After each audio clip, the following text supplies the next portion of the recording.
आतापर्यंत सामनाच्या माध्यमातून आपण माननीय बाळासाहेब ठाकरे, शिवसेना पक्षप्रमुख उद्धव ठाकरे यांच्या अनेक मुलाखती घेतल्या आणि आपण त्या पाहिल्यात. पण ज्या एका मुलाखतीची संपूर्ण महाराष्ट्राला आणि मराठी माणसांना प्रतीक्षा होती, ती मुलाखत आज आपण इथे घेतो आहोत. स्वतः शिवसेना पक्षप्रमुख उद्धव ठाकरे आणि महाराष्ट्र नवनिर्माण सेनेचे अध्यक्ष प्रमुख सन्माननीय राज ठाकरे हे दोघेही आपल्याकडे आज मुलाखतीसाठी आलेले आहेत. मी त्यांचं स्वागत करतो. महाराष्ट्राच्या राजकारणामध्ये सध्या फार मोठी उलथापालथ सुरू आहे. मुंबईसह 29 महानगरपालिकांच्या निवडणुका या महाराष्ट्र राज्याचं आणि मुंबईचं भवितव्य ठरवणार आहेत. आणि या मुंबईच्या भवितव्यासाठी माननीय उद्धवजी आणि राजजी एकत्र आल्याचं चित्र महाराष्ट्र पाहतोय. मराठी माणसाच्या मनात अनेक प्रश्न आहेत आणि तेवढाच आनंदसुद्धा आहे आपण एकत्र आल्याबद्दल.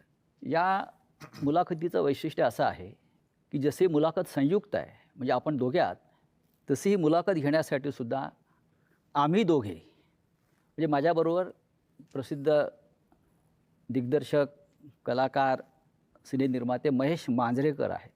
महेश मांजरेकरांनी इथे बोलवण्याचं कारण इतकंच की हा जो संयुक्त प्रकरण सुरू झालं त्याची ठिणगी महेश मांजरेकरांनी त्यांच्या एका मुलाखतीत टाकली होती आणि तिथूनही सुरुवात झाली. त्याच्यामुळे मांजरेकरांनी इथे खास आमंत्रित केलं आहे. पण मांजरेकर इथे आज आहेत माझ्याबरोबर. ते एक मुंबईकर म्हणून, ज्यांना आपण कॉमन मॅन म्हणतो या मुंबईतला, त्या मुंबईकरांच्या मनात काही प्रश्न आहेत ते मांजरेकर मांडतील आणि आम्ही दोघे मिळून महाराष्ट्रातल्या या दोन धुरंधर नेत्यांशी चर्चा करू. उद्धवजी आणि राजसाहेब, आपण इथे आला त्याबद्दल मी आपले आभार मानतोच. बऱ्याच कालखंडानंतर, म्हणजे म्हटलं तर 20 वर्षानंतर, जे आपण वारंवार म्हणतो आहे, आपण एकत्र येऊन आपण मुंबईवर आणि महाराष्ट्रावर चर्चा करतो आहोत. महाराष्ट्र या क्षणाची वाट पाहत होता आणि महाराष्ट्राच्या मनातला हा कॉमन प्रश्न आहे आणि तो दोघांनी त्याचं उत्तर दिलं पाहिजे. थोडक्यात की महाराष्ट्राला 20 वर्ष वाट का पाहावी लागली? मला असं वाटतं काही गोष्टी का घडतात, कशा घडल्या, काय झालं, मला असं वाटतं या गोष्टी आता सोडून दिल्या पाहिजेत. आणि मी त्या दिवशी महेश मांजरेकरांच्या मुलाखतीमध्ये मी सांगितलं होतं की कुठच्याही भांडणापेक्षा आणि वादापेक्षा महाराष्ट्र मोठा आहे. आणि आज संकट महाराष्ट्रावरती आहे, मुंबईवरती आहे, महाराष्ट्रातल्या अनेक शहरांवरती आहे. आणि जे संकट आहे हे मराठी माणसाला समजलेलं आहे की काय प्रकारचं आहे आणि काय प्रकारचं राजकारण महाराष्ट्रामध्ये सुरू आहे. मला असं वाटतं की ती एकच गोष्ट ही या एकत्र येण्याचं सर्वात महत्त्वाचं कारण आहे. आज हा आमच्या अस्तित्वाचा विषय नाही आहे, आज हा महाराष्ट्रातल्या मराठी माणसाच्या अस्तित्वाचा विषय आहे. या विषयात अनेक वर्ष मी बोलतोय, उद्धवही बोलतोय या सगळ्या गोष्टींमध्ये. परंतु आज अशा एका वळणावरती ही निवडणूक आणि महाराष्ट्र येऊन उभा आहे की ज्याला आपण अभी नहीं तो कभी नहीं हे जे आपण नेहमी म्हणतो, तर ही परिस्थिती आज मुंबईवरती येऊन ठेपलेली आहे, ठाण्यावरती येऊन ठेपलेली आहे. खरं तर बघायला गेलं तर MMR रिजनवरती येऊन ठेपलेली आहे. MMR रिजन मी मुद्दामून बोलतोय. आणि त्या सगळ्या गोष्टींसाठी म्हणून आज आम्ही एकत्र येणं गरजेचं आहे. कारण आज नाही बरोबर आलो आणि आज या गोष्टींचा सामना नाही केला तर मला असं वाटतं महाराष्ट्र आम्हाला माफ नाही करणार. उद्धव साहेब, मला वाटतं राजसाहेबांच्याच भावना. मला असं वाटतं की राजने उत्तर जे दिले त्याच्यामध्ये एवढंच मी बोलेन, आम्ही दोन भाऊ एकत्र आलो आहे हा एक मुद्दा वेगळा आहे, भावनिक आहे. पण दोन भाऊ एकत्र येणं याचा अर्थ महाराष्ट्रातील प्रत्येक मराठी माणसाने एकत्र आलं पाहिजे. कारण महाराष्ट्र वाचवायचा असेल तर ठीक आहे, पक्ष, राजकीय मतं हे असतील, पण आपण मराठी आहोत, महाराष्ट्र आपला आहे. आणि आपण जर एकमेकांमध्ये वेगळ्या चुली मांडल्या तर महाराष्ट्र तोडणारे त्यांची पोळी भाजून जातील. पण एक प्रश्न कायम सगळ्यांच्या मनात आहे गेल्या 50-55 वर्षापासून, तो आतापर्यंत. महाराष्ट्र वाचवण्यासाठी किंवा मुंबईसह महाराष्ट्राचं रक्षण करण्यासाठी शिवसेना प्रमुखांनी शिवसेनेची स्थापना केली आणि इतक्या वर्षानंतरसुद्धा, म्हणजे संयुक्त महाराष्ट्राच्या लढ्याची उदाहरणं आपण नेहमी देतो, विशेषतः ठाकरे कुटुंब देत आलेलं आहे. मग राज्य असतील किंवा आपणही असाल की आतापर्यंत आपल्या प्रत्येक भाषणात हा विषय आला की संयुक्त महाराष्ट्र. तुम्हाला आत्ता या क्षणी संयुक्त महाराष्ट्राच्या वेळची परिस्थिती जाणवते का, की त्यावेळेला जसा मराठी माणूस मुंबईसह महाराष्ट्र राहण्यासाठी एकवटला होता, तेच वातावरण तुम्हाला आता दिसतंय का? अर्थातच दिसतं. याचं कारण तुम्ही एक गोष्ट बघितली पाहिजे याच्यातनं की माननीय बाळासाहेबांनी या विषयावरती तर म्हणजे आपण ज्याला म्हणू आपण संयुक्त महाराष्ट्र समिती फुटली आणि त्याच्यानंतर 6-1 वर्षातच शिवसेनेची स्थापना झाली. परंतु जेवढे लोंढे किंवा जेवढे लोक आज महाराष्ट्रामध्ये येत आहेत, म्हणजे जर समजा तुम्ही आता जर समजा तुम्ही बघितलं तर जवळपास रोज उत्तरेतनं 56 ट्रेन्स ह्या महाराष्ट्रामध्ये येतात रोज, आणि भरून येत आहेत आणि रिकामे जात आहेत. आज जर समजा तुम्ही ठाणे जिल्हा, एक जिल्हा जर समजा पाहिलात, बरोबर आहे, ठाणे जिल्हा हा मला असं वाटतं जगामधला एकमेव जिल्हा आहे की जिकडे ठाणे, नवी मुंबई, कल्याण डोंबिवली, भिवंडी, वसई, मी आता पालघर वेगळा पकडत नाही आहे, तो आपण एकच होता, तो आत्ता वेगळा झाला, परंतु पालघरमध्ये वसई, त्याच्यानंतर मीरा भाईंदर, त्याच्यानंतर वसई विरार आली, त्याच्यानंतर तुमची नवी मुंबई, अशा जवळपास 8-9 महानगरपालिका आहेत. आपण नीट जर समजा पाहिलं तर ह्याची सुरुवात, सगळ्या गोष्टींची सुरुवात होते ग्रामपंचायत, नगरपंचायत, जिल्हा परिषदा वगैरे, नगरपालिका, महानगरपालिका, आणि ह्या सगळ्या ज्या होतात महानगरपालिका, ह्या लोकसंख्येनुसार ह्या गोष्टी वाढत जातात. जर एखाद्या जिल्ह्यामध्ये जर समजा 8-9 महानगरपालिका जर समजा असतील, आज मुंबईमध्ये किती आहेत? 1, पुण्यामध्ये किती आहेत? 2, बाकीच्या सगळ्या जिल्ह्यांमध्ये काढून बघा 1-1. ठाणे जिल्ह्यामध्ये 8-9 महानगरपालिका, याचा अर्थ बाहेरून येणाऱ्यांचे प्रमाण आणि तेच प्रमाण मुंबईमध्ये वाढणं, नुसतंच मुंबईमध्ये प्रमाण वाढणं नव्हे, ज्या प्रकारची दादागिरी, की अशा प्रकारची वाक्य कशी येऊ शकतात की मुंबईचा महापौर आम्ही उत्तर भारतीय करणार, मुंबईचा महापौर आम्ही हिंदू करणार. हे कधीपासून सुरू झालं? मी गेले अनेक वर्ष ही गोष्ट सांगतोय की माणसं नुसती येत नाही आहेत, हे फक्त रोजीरोटीसाठी येत नाही आहेत, हे आपापले मतदारसंघ बनवत आहेत, आणि तेच चित्र आत्ता दिसतंय. आणि जी जुनी जखम जी आहे ना, जुन्या ज्या गोष्टी आहेत ना, की मुंबई महाराष्ट्रापासून स्वतंत्र करणं, वेगळी करणं, हे जे जुनं स्वप्न आहे ते कसं पूर्ण करता येईल याच्यासाठीची ही सगळी खटाटोप या लोकांचा चालू आहे. आणि मला असं वाटतं ते वातावरण जे संयुक्त महाराष्ट्राच्या वेळेला होतं, की जी मुंबई वेगळी करणं किंवा स्वतंत्र करणं किंवा गुजरातने मागणं, तेच वातावरण मला असं वाटतं आज आहे. आणि आज अशी परिस्थिती आहे, केंद्रात ते आहेत ज्यांची इच्छा आहे, राज्यात ते आहेत, आणि महानगरपालिकांमध्ये पण जर उद्या ते आले तर मला असं वाटतं आपण त्याच्यानंतर मराठी माणूस काहीच करू शकणार नाही. आणि ह्या सगळ्या गोष्टीकडे हतबलतेने पाहणं, हे मला असं वाटतं हे काही आमच्याकडनं होणार नाही, आणि म्हणून आम्ही एकत्र आलो. उद्धव साहेब, राजसाहेब जे म्हणतात त्या 100% तथ्य आणि सत्य आहे. पण मराठी माणूस जेव्हा जेव्हा भडकला, पेटला, तेव्हा महाराष्ट्रामध्ये परिवर्तन झालेलं आहे अनेकदा. मग सत्ता परिवर्तन असेल, सामाजिक परिवर्तन असेल, पण आजही त्या पद्धतीनं तुम्हाला मराठी माणूस पेटलेला दिसतोय का? एक लक्षात घ्या की मराठी माणूस पेटला तेव्हा संयुक्त महाराष्ट्र झाला. मुंबई महाराष्ट्राला मराठी माणसाने मिळवून दिली. मधला जो काळ होता 60 ते 66, जर माझा आवाज 60 ते 66, ह्याच्यामध्ये आत्ता जी राजनी सांगितली ती परिस्थिती निर्माण झालेली. मराठी माणूस खचून गेला होता, आत्मविश्वास गमावला होता, आणि त्याच्यात एक ताकद, चैतन्य निर्माण करण्यासाठी शिवसेनेची स्थापना झाली. इतके वर्ष व्यवस्थित चाललं. आपल्याला सगळ्यांना असं वाटलं की आता हे काय पुढे कोण हिंमत करणार नाही. मात्र शिवसेना ज्या पद्धतीने त्यांनी फोडली, हां, राजकारणामध्ये पक्षांतर होतात, इथली लोक तिकडे जातात, पण पक्ष संपवणं, पक्षाचं चिन्ह काढून घेणं, त्याची मान्यता जवळपास रद्द करणं, म्हणजे त्याचं अस्तित्व नष्ट करणं, जी मराठी माणसाची ताकद आहे ती तोडून फोडून टाकणं, हे काय दर्शवतं?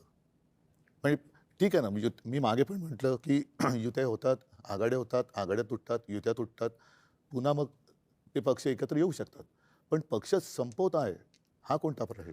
पण त्यावेळेला सुद्धा राजसाहेब, त्यावेळेला सुद्धा संयुक्त महाराष्ट्राची लढाई ही महाराष्ट्रातल्या मराठी माणसाविरुद्धच होती. राज्यकर्ते मराठीच होते, आणि आताही राज्यकर्ते मराठीच आहेत. म्हणजे मराठी विरुद्ध मराठी. पण त्यांचे मालक जे आहेत त्यांच्याकडे ते नोकरी करतात. यातलं सांगू का, हे सगळे ससाणे आहेत. मालकाच्या हातावरती बसून पक्षी मारून आणणं हे ससाण्याचं काम असतं. इथे मालकाच्या हातावरती बसून आपलीच माणसं फोडणं हे आत्ताच्या लोकांचं काम आहे. म्हणजे स्वकीयांचा घात करणं हे फक्त पक्षांमध्ये नसून राजकीय पक्षांमध्ये पण तेच चालू आहे, आणि तीच कृती आत्ता सगळी सुरू आहे. आपल्याच लोकांकडनं ह्या गोष्टी करवून घ्यायच्या. कसं आहे, मराठी म्हणून तुम्ही एकत्र आलाच नाही पाहिजेत, आणि याच्यासाठी म्हणून मग जातीजातींमध्ये भेद निर्माण करणं, जाती एकमेकांच्या अंगावर ढकलणं, एकमेकांच्या उरावरती बसवणं, आणि त्याच्यातनं भांडणं, वाद, मारामाऱ्या ह्या सगळ्या गोष्टी करवून त्यांना महाराष्ट्र हा एकत्र मराठी म्हणून असता कामा नये, याच्यासाठीचं हे सगळं अख्खं राजकारण त्यांचं सुरू आहे. आपण एकत्र आलेला आहात, महाराष्ट्राला आनंद झाला, मराठी माणूस एकवटला. पण भारतीय जनता पक्षाचे सध्याचे मुख्यमंत्री देवेंद्र फडणवीस म्हणतात आपल्या युतीविषयी ही करप्शन आणि कन्फ्युजनची युती आहे. यांचा सगळ्यांचा डोलारा जो आहे ना, या सगळ्यांचा डोलारा हा नरेंद्र मोदींवरती अवलंबून आहे. बरं का? ही बसवलेली माणसं आहेत सगळी. ह्यातला बसलेला माणूस कोणीच नाहीये. आणि बसवलेला जो माणूस असतो ना, तो फक्त धन्याचा ऐकतो, मालकाचा ऐकतो. त्याच्यामुळे मालक जे सांगेल त्याप्रमाणे काम करायचं, त्या सगळ्या गोष्टी करायच्या. त्याच्यामुळे मला काही त्यांच्या बोलण्याला काही लॉजिक आहे असं मला वाटत नाही. आणि भ्रष्टाचाराच्या गोष्टी तर फडणवीसांनी करूच नाहीत ना. ते बैलगाडी घेऊन गेले होते नाही का अजित पवारांच्या बाबतीत. कालच अजित पवार बोललेत ना. हो, अजित पवारांच्या बाबतीत बैलगाडी घेऊन गेले होते की हे पुरावे आम्ही घेऊन येतोय म्हणून. मग आता म्हणतायत की कोर्टात केस चालू आहे. अरे मग द्या ना ते पुरावे. कसं आहे, आपलं ठेवायचं झाकून, दुसऱ्याचं बघायचं वाकून, या लेवलला आता ते आलेत. तुमच्याकडे काय चालू आहे ते एकदा बघा. मी परवा दिवशीच्या पत्रकार परिषदेत म्हटलं ना, या देशामध्ये कोणी राजकारणामध्ये सत्तेचा अमरपट्टा घेऊन आलेला नाहीये. सत्ता बदलत असतात, काळ ह्या सगळ्या गोष्टी बघत असतो. उद्या 4 दिवशी हे बदलेल. तुम्ही टार्गेट आहात. मुख्य लक्ष तुमच्यावर आणि तुम्ही टार्गेट आहात. कशावरती? म्हणजे ही चाटम मंडळी जी आहेत भाजपमध्ये, ज्यांना तुम्ही चाटम म्हणता, ते तुमच्या प्रश्नामध्येच उत्तर आलं ना. तर जसं कन्फ्यूज आणि करप्शनची युती आहे म्हटलंय. नाही, corruption त्यांचं म्हणणं करणारे- की अनेक वर्ष आपली सत्ता आहे. आणि त्याच्यामध्ये ते सहभागी होते. होय. नाही, माझ्या मनामध्ये असा प्रश्न आहे की त्यांनी असा आरोप केलाय की 3 लाख कोटीचा भ्रष्टाचार झाला. महापालिकेत तेवढे पैसे असतात नाही, मी सांगतो. आणि जर एवढे पैसे असतील तर मग हे आमदार 50-50 कोटीला का पळून गेले? ते मला एकच मिनिटं. पहिली गोष्ट म्हणजे मला ना त्या गोष्टीबद्दल एक जरा बोलायचंय की तो जो एक चालू होतं ना 50 खोके 50 खोके 50 खोके. मला असं वाटतं लोकांना नीट समजून सांगणं आवश्यक आहे. हे 50 खोके हा विनोदाचा भाग नाही. 50 खोके म्हणजे 50 कोटी रुपये झाले. 50 कोटी. 40 आमदार म्हणजे 2000 कोटी रुपये झाले. म्हणजे 40 आमदारांचे 2000 कोटी हे कुठून आले? कसे आले? भ्रष्टाचारातून, घोटाळ्यातून. बरोबर की नाही? म्हणजे बँकेतनं लोन तर थोडं नाही. नव्हतं ना घेतलं. त्याच्यामुळे कुठच्या भ्रष्टाचाराबद्दल कोणी काय बोलावं? मला एक बेसिक, आता 3 वर्षामध्ये कॉर्पोरेशनची इलेक्शन झालीच नाही. आज जो हे चालू आहे मुंबई, मग 3 वर्षात मुंबई धोक्यात नव्हती का जेव्हा इलेक्शन झालं? माझे एक मुंबईकर म्हणून मी आज जेव्हा घरातनं बाहेर पडतो ना, तर मला खरं सांगू तर मला लाज वाटते की माझी मुलं ह्या शहरात वाढणार आहेत. मी काही गोष्टी रेग्युलरली फॉलो करतो. आजचा एअर क्वालिटी इंडेक्स 183 आहे. ज्याचा आज मी भोगतोय. एक फुगा असतो की ज्याची कॅपॅसिटी एक आपण म्हणतो की तो एक पर्टिक्युलर ह्याच्यात तो फुटेल. तर जवळजवळ ह्या एका फुग्यात जवळजवळ त्याच्या 5 पट हवा भरलेली गेलेली आहे. माझा एक प्रॉब्लेम आहे की मुंबई डिकंजेस्ट कधी होणार? म्हणजे मी आता बाहेरचे लोंढे बोलतच नाही. एक मुद्दा सांगतो, विचारतो तुम्हाला. तुम्ही इतके वर्ष मुंबईत राहतात. माझा आणि राजचा जन्म मुंबईतला आहे. आज जेवढं प्रदूषण दिसतंय, हवेचा जो काही निर्देशांक वगैरे म्हणतोय प्रदूषणाचा, हा एवढा खराब कधी झाला होता का? ह्याचं कारण असं की आता यांची जी काही होर्डिंग्ज लागलेत, विकासाची गती नाही आहे, यांची विनाशाची गती आहे. नियोजन शून्य विकास हे याचं कारण आहे. कारण तुम्ही जे म्हणताय ना, एक तर आओ जाओ घर तुम्हाला इथूनच पहिली सुरुवात होते. त्याच्यानंतर साधारणतः आपल्याला नेमकं आज हवंय काय? आज जर का तुम्ही पाहिलं तर सगळीकडे रस्ते खोदलेत. जिथे जाऊ तिकडे रस्ते खोदलेत. मोठमोठ्या इमारती उभ्या राहिलेल्या आहेत. विकासाच्या नावाने मेट्रो असेल, काही ठिकाणी पूल असेल, हवेत. पण ते एका वेळेला सगळं तुम्ही काढलं आहे आणि त्यावेळेला मुंबईच्या खर्चाचा ताळमेळ हा बसवला गेला पाहिजे. मी मुंबईकर म्हणून तुम्ही म्हणता, आपण सगळेच मुंबईकर आहोत. तुम्ही जो कर भरता त्याच्यासमोर तुम्हाला काय मिळतं? प्रदूषण.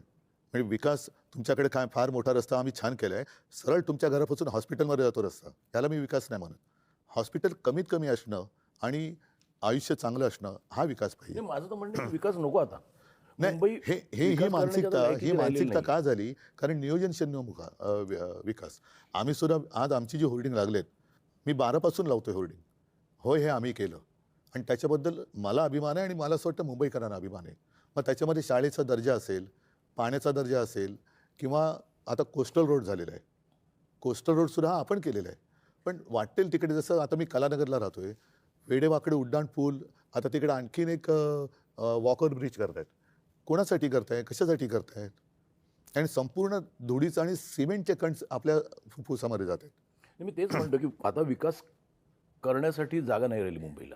म्हणजे कार्बन डायऑक्साईडचं प्रमाण 1 किलोमीटर मागे Mumbai is the highest in the world.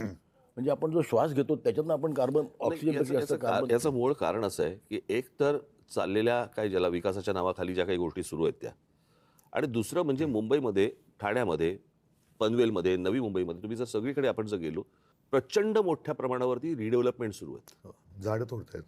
झाडं तुटतायत, रिडेव्हलपमेंट सुरू आहे. डोंगर कापतायत. आणि काय होतं की ह्या सगळ्या ह्याच्यामध्ये आपल्याकडे ना डीपी बनतो पण टाउन प्लॅनिंग होत नाही. मी माझी काही भाषणं दाखवीन की जी साधारणपणे 2008ची वगैरे भाषणं आहेत, 2009ची भाषणं आहेत, की ज्यावेळेला मी पुण्यात जात असे आणि पुण्यातले माझी भाषणं आहेत की मुंबई खराब व्हायला एक काळ लोटला. पुणे ते बघणार नाही, पुणे लवकरात लवकर बर्बाद होईल. नाही, मी पुण्याला शिफ्ट झालो की मध्ये असं विचार केला मुंबई कंजेस्टेड, पुण्याला शिफ्ट झालो. नाही, पुणे तर पण बर्बाद. 6 महिन्यात परत मुंबईला आलो मी.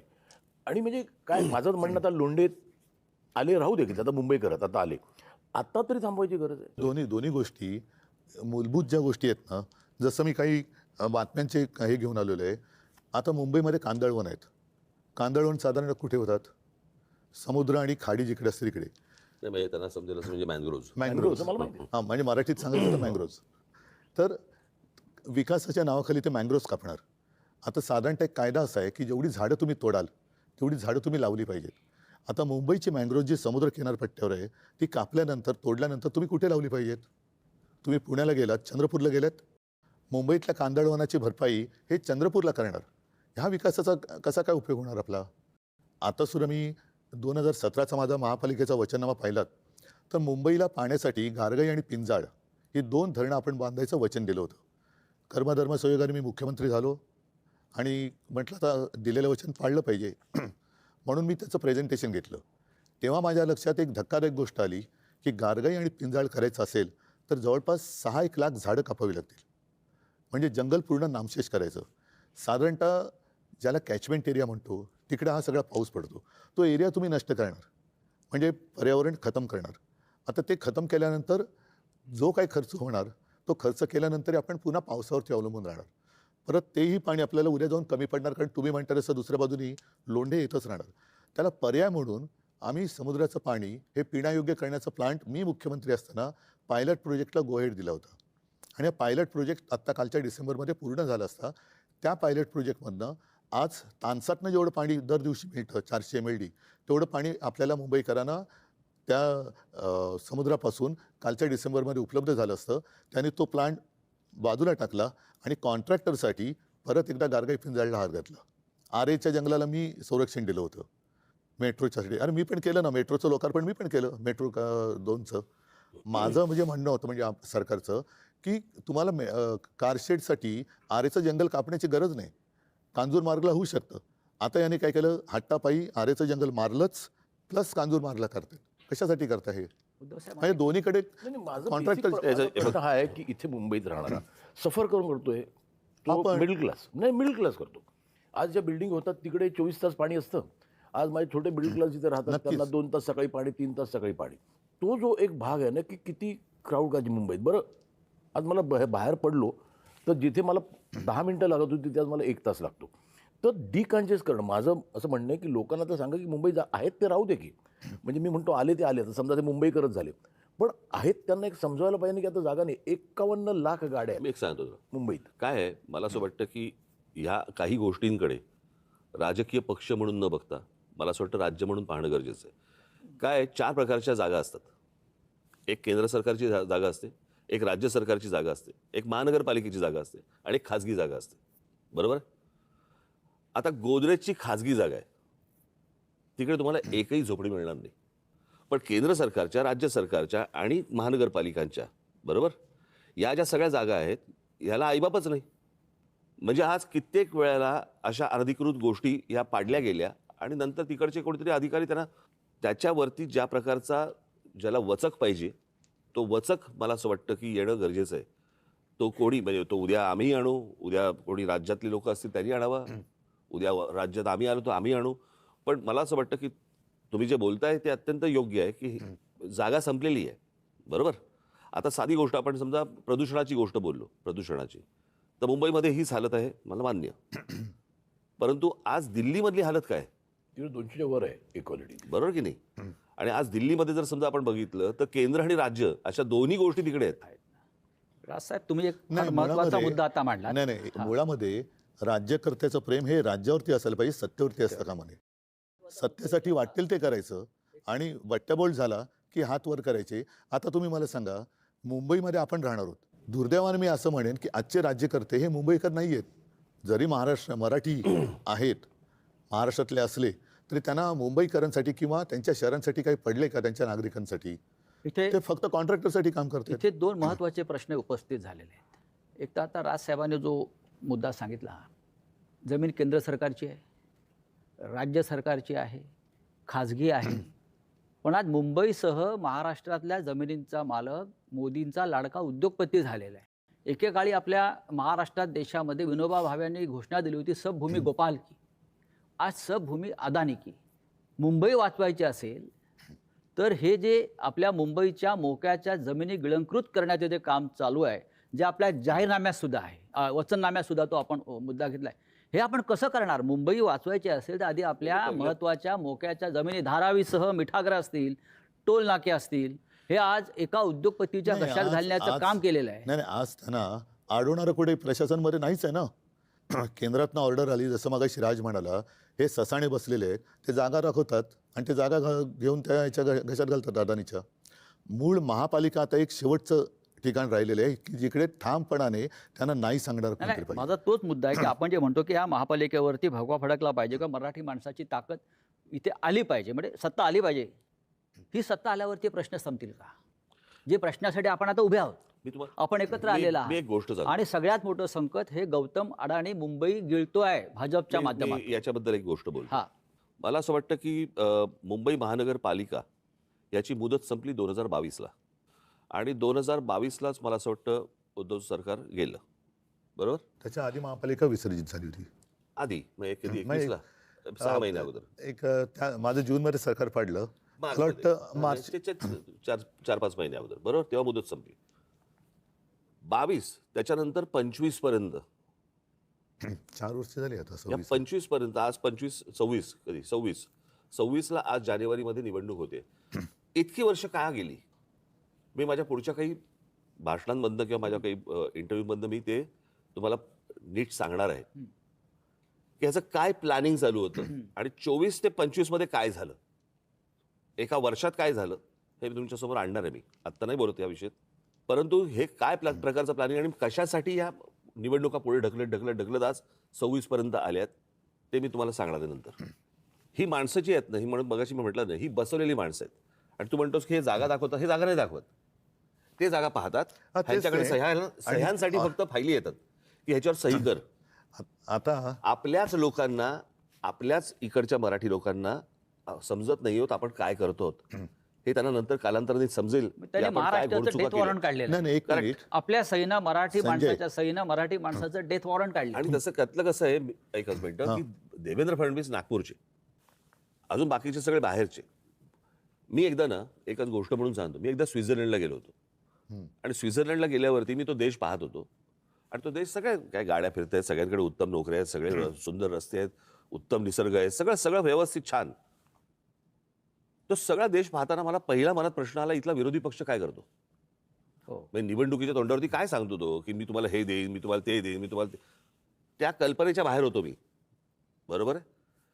मुंबईमध्ये मुंबईकरांना काय पाहिजे हे मला असं वाटतं मुंबईत तुम्हाला तिथे जन्माला आल्याशिवाय कळणार नाही. बाहेर येऊन ज्यावेळेला तुम्ही ती एखादी गोष्ट बघता, शहर बघता किंवा एखादा देश बघता ना, तुम्हाला समजणारच नाही तिथले प्रश्न काय ते.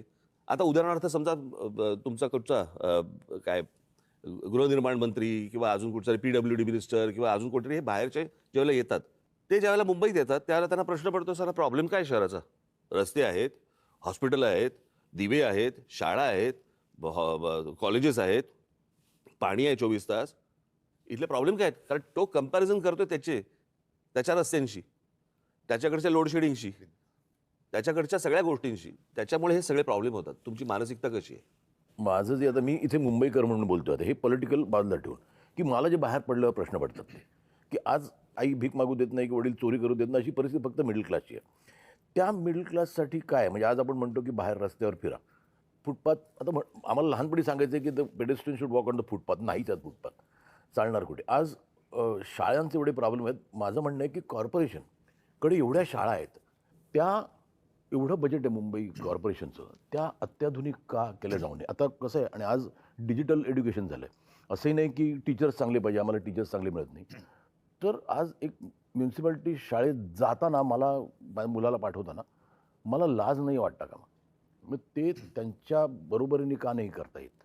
का होऊ दे की आता मुलांना एअर कंडिशनमध्ये बसायची सवय आहे. नाही, याच्याबद्दल एक नक्की सांगेन. हां, अगदी एअर कंडिशन नसेल, पण साधारणतः 2010 पासून मी अभिमानाने सांगेन की देशामध्ये मुंबई महानगरपालिका ही एकमेव महानगरपालिका असेल की तिने अत्याधुनिक यंत्रणा किंवा सुविधा वापरायला लागले. व्हर्च्युअल क्लासरूम म्हणजे काय केलं आम्ही, साधारणतः एका विषयामध्ये महापालिकेच्या शाळेमध्ये एक चांगला शिक्षक किंवा शिक्षिका कोण आहे त्यांना बोलवण्यात आलं आणि एका स्टुडिओतून 10वीच्या विद्यार्थ्यांना एका स्टुडिओतून त्या शिकवायच्या किंवा शिकवतात. आणि हे शिकवणं म्हणजे मन की बात नाही, प्रश्नोत्तर होतात. आज मी जे तुम्हाला सांगितलं ना की याच्यामध्ये आम्ही पुस्तिकाच केलेली आहे आणि तुम्ही म्हणाला त्याच्यात जवळपास 1300 शाळा आपल्या मुंबईमध्ये आहेत महापालिकेच्या. आणि या महापालिका शाळेमध्ये 3.5 लाख विद्यार्थी जवळपास वेगवेगळ्या 8 भाषेमध्ये शिक्षण घेतात. म्हणजे मराठी तर आलीच, इंग्रजी, सेमी इंग्रजी आली, हिंदी, उर्दू, गुजराती, अशा ह्या सगळ्या 8 भाषांमध्ये आपण त्यांना शिक्षण देतो. आणि ही साधारणतः 2010 साली सिस्टीम सुरू केल्यानंतर 2014-15च्या सुमारास आम्ही 8वी ते 10वी म्हणजे जे शिवसेना प्रमुखांचं एक स्वप्न होतं की विद्यार्थ्यांच्या पाठीवरती किती ओझं आहे, तर तो अभ्यासक्रम आम्ही ई सिम किंवा सिममध्ये आणलं. एक सिम कार्ड असतं ना फोनवर टाकायचं आणि ते टॅबमध्ये टाकून द्यायला लागलो. त्याच्यामध्ये बऱ्याचशा गोष्टी ह्या ॲनिमेटेड होत्या, म्हणजे मुलांना पटकन समजायचं की काय काय एखादी गोष्ट आपण दाखवू शकत नाही की समजा एखाद्या ग्रहाला इतके चंद्र आहेत, त्या चंद्रावरती वातावरण कसं असेल, अशा काही गोष्टी आपण प्रत्यक्षात दाखवू शकत नाही. त्याचं ॲनिमेशन करून ते त्याच्यात टाकण्यात आलं. त्याचा परिणाम असा झाला की महानगरपालिकांच्या शाळांचा रिझल्ट हा जवळपास 100%च्या जवळ आला. आणि आता तुम्ही जे म्हणताय ना, पहिला प्रथम महापालिकांच्या शाळांमध्ये ॲडमिशन पाहिजे म्हणून चिठ्ठ्या मागायला लोक यायला लागले आणि ॲडमिशनसाठी लोकांच्या रांगा लागायला लागल्या. बऱ्याचशा मी बघितले म्युन्सिपल स्कूल्स बंद होऊन तिकडे काहीतरी वेगळं करायचं होतं. ते नाही, त्याही शाळांबद्दल आता या गेल्या 4 वर्षात त्या तक्रारी वाढल्यात. पण अगदी SSC तर आहे, CBSE, ICSE वगैरे या सगळे अभ्यासक्रम आपण त्या शाळांमध्ये आणले. आता गेल्या 4 वर्षात काय झालं आहे? माझ्या माहितीप्रमाणे उद्धव साहेब, मुंबईत ते लोन आलं काय माहीत नाही, पण विदर्भातल्या काही सरकारी शाळा गौतम अडाणींना दिलेल्या आहेत. चंद्रपूर, गडचिरोली. नाही, का तसं म्हणजे आपलं महाराष्ट्राचं शिक्षण खाते इतकं सक्षम नाही? नाही, आपण मुंबईपुरतं बोलताना नाही सांगतो ना, हां. ह्या सगळ्या गोष्टी गेल्या मी तर म्हणेन 4 वर्षात जास्त प्राधान्याने देण्याचं हे ठरवण्यात आलं. म्हणजे चंद्रपूरमध्ये एक शाळा दिली त्यांना. एक दिली, आता एक वरून पुढे जातील ना ते. ही आता सुरुवात मुंबई आहे. महापालिकेमध्ये सुद्धा जर त्यांचं येणार नाही म्हणा सत्ता, पण हे मग सगळं त्यांचं खाजगीकरण करतील. हॉस्पिटलचं खाजगीकरण करतात, ते आपण रोखलेलं आहे. उद्धव साहेब, दुसरा एक महत्त्वाचा विषय सातत्यानं इथे मी तुमच्याशी चर्चा करतानाही मी किंवा राजसाहेबसुद्धा आहेत. सध्या धुरंधरचा माहोल आहे. लोक धुरंधरवर या सिनेमावर चर्चा करतात, त्यातल्या एकंदरीत वातावरणावर चर्चा करतायत. मग मुंबईत रेहमान डकेत कोण आहे किंवा धुरंधर कोण आहे? आपण दोघे या राज्याच्या राजकारणातले धुरंधर आहात. पाब्लो एस्कोबार पण शोधला पाहिजे. शोधला पाहिजे. मी तुम्हाला तेच सांगतोय की आज मुंबई, ठाणे, नाशिक सारख्या शहरामध्ये अंमली पदार्थ म्हणजे ड्रग्स, विविध प्रकारचं ड्रग्स सहज उपलब्ध आहे. ठाण्यामध्ये परवा 5.5 कोटीचं मॅड्रिक्स पकडलं ठाण्यात. साताऱ्यामध्ये ड्रग्सची फॅक्टरी डेप्युटी CMच्या दारात पकडली. मुंबईमध्ये काल 2.25 कोटीचं ड्रग्स पकडलं. हे चित्र या महाराष्ट्रात यापूर्वी कधीच नव्हतं. आणि हे सगळं ड्रग्स गुजरातच्या मार्गे, मुंद्रा पोर्ट जे अडाणींचं आहे, हे चित्र तुम्हाला महानगरपालिका आहेत, प्रत्येक ठिकाणी महानगरपालिका आहे, हे चित्र गंभीर नाही का? ह्या सगळ्या गोष्टींच्या महानगरपालिकांशी संबंध काही नाही. पहिली गोष्ट लक्षात घेतली पाहिजे आपण. याला केंद्र आणि राज्य, म्हणजे या ज्या प्रकारच्या ड्रग्सच्या विरोधातल्या ज्या धाडी या गेल्या 10 वर्षामध्ये बंद झाल्यात आणि साधारणपणे शाळांपर्यंत हा ड्रग्स हा प्रकार आता मुलांपर्यंत यायला लागलेला आहे. शाळेच्या बाहेरच्या पानटपरीवर ड्रग्स मिळत आहे. आणि आपण जर समजा आपण त्याच्या सगळ्या गोष्टींचं जर नीट त्याचं ॲनालिसिस केलं तर राजकारणामध्ये वाढलेला पैसा आणि रस्त्यावरती आलेला ड्रग्स याचा एकमेकांशी काय संबंध आहे तो पण मला असं वाटतं जुळून पाहायला पाहिजे. कारण एवढा राजकारणामध्ये ज्या प्रकारच्या निवडणुकांवरचा खर्च आणि सगळ्याच गोष्टी ज्या प्रकारे होत आहेत, आणि ज्या प्रकारे ड्रग्ज रस्त्यावरती येतात आणि त्याच्यावरती कोण हे व्यवहार करतं ह्याच्यावरती कुठच्याही प्रकारच्या धाडी किंवा त्याच्यावरती कुठची बंधनं येत नाही आहेत, हे काय आहे हे मला असं वाटतं केंद्र आणि राज्य सरकारला विचारणं गरजेचं आहे. नाही, उठसूट मुख्यमंत्री सगळ्यांना क्लीन चिट देत सुटलेत. साताऱ्यामध्ये एवढी कारवाई झाल्यानंतर निदान ती फॅक्टरी आहे तरी कोणाची हे तर सांगा. तिथे क्लीन चिट दिली ना. तिकडे पण म्हणजे त्यांच्यावरती जे आमच्यावरती आरोप करतायत ते ठीक आहे, तेवढंच त्यांना करता येतं, पण त्यांच्या बुडाशी काय जळतंय ते कधीतरी बघा ना. ते बूड जळून खाक झाल्यानंतर बघून काय उपयोग आहे. पण असे कोण त्याच्यातले इन्व्हॉल्व असणारी लोक त्यांच्या आजूबाजूला अंगत पंगत करत बसलेत का? महानगरपालिका जरी असल्या तरी आपण पाहतोय की राजकारणाचं ज्या पद्धतीनं गुन्हेगारीकरण झालेलं आहे खुल्याम, यांच्या मुळामध्ये गुन्हेगारीकरणपेक्षा मला त्याचं मी चांगला शब्द म्हणजे विद्रुपीकरण झालं आहे. म्हणजे मी मगाशी धुरंधरचा उल्लेख केला, त्याच्यामध्ये कराचीमधलं एक लॅरी शहर आहे दाखवलेलं. ज्या पद्धतीनं लॅरी शहरातल्या माफियांची मोडस ऑपरेंडी होती किंवा झालेली होती त्यावेळेला, त्याच पद्धतीनं मुंबई, ठाणे, नाशिक, पिंपरी चिंचवड या प्रमुख शहरामध्ये, नागपूर, त्याच पद्धतीनं आज तुम्ही प्रमुख शहरं घेऊच नका. हां तुम्ही मराठवाड्यामध्ये जा, तुम्ही पश्चिम महाराष्ट्रामध्ये जा, तुम्ही विदर्भामध्ये जा, आणि जी छोटी छोटी जी शहरं आता जी उभी राहत आहेत ना, तिकडची परिस्थिती बघा. बीड आहे. मग नाही, पण म्हणून मी मागे एकदा बोललो होतो की आपल्या देशाला पंतप्रधान पाहिजे. देशाला पंतप्रधान नाही आहे, भाजपला पंतप्रधान आहे. तसंच महाराष्ट्राला मुख्यमंत्री नाही आहे, जो आहे तो भाजपचा आहे. म्हणजे हे सगळेजण त्यांचा पक्ष आणि सत्ता एवढं सत्तांध झालेली आहेत लोक की लोक मेले तरी चालतील, नागरिक मेले तरी चालतील, त्यांची मुलं बाळं ड्रग्सच्या आहारी गेले तरी चालतील, त्याच्यात धंदे करणारे आपल्या बाजूला बसले तरी चालतील, पण आम्हाला सत्ता पाहिजे. ही जी काही वृत्ती याच्यावरती आपण काय बळ- करणार? ठीक आहे, काय म्हणजे- आपल्याकडे कायदा सुव्यवस्थेचं खातं नाहीये, आपल्याकडे सरकार नाहीये, नाही, पण याच्यासाठी- आपल्याकडे जनसंघटना आहे ना.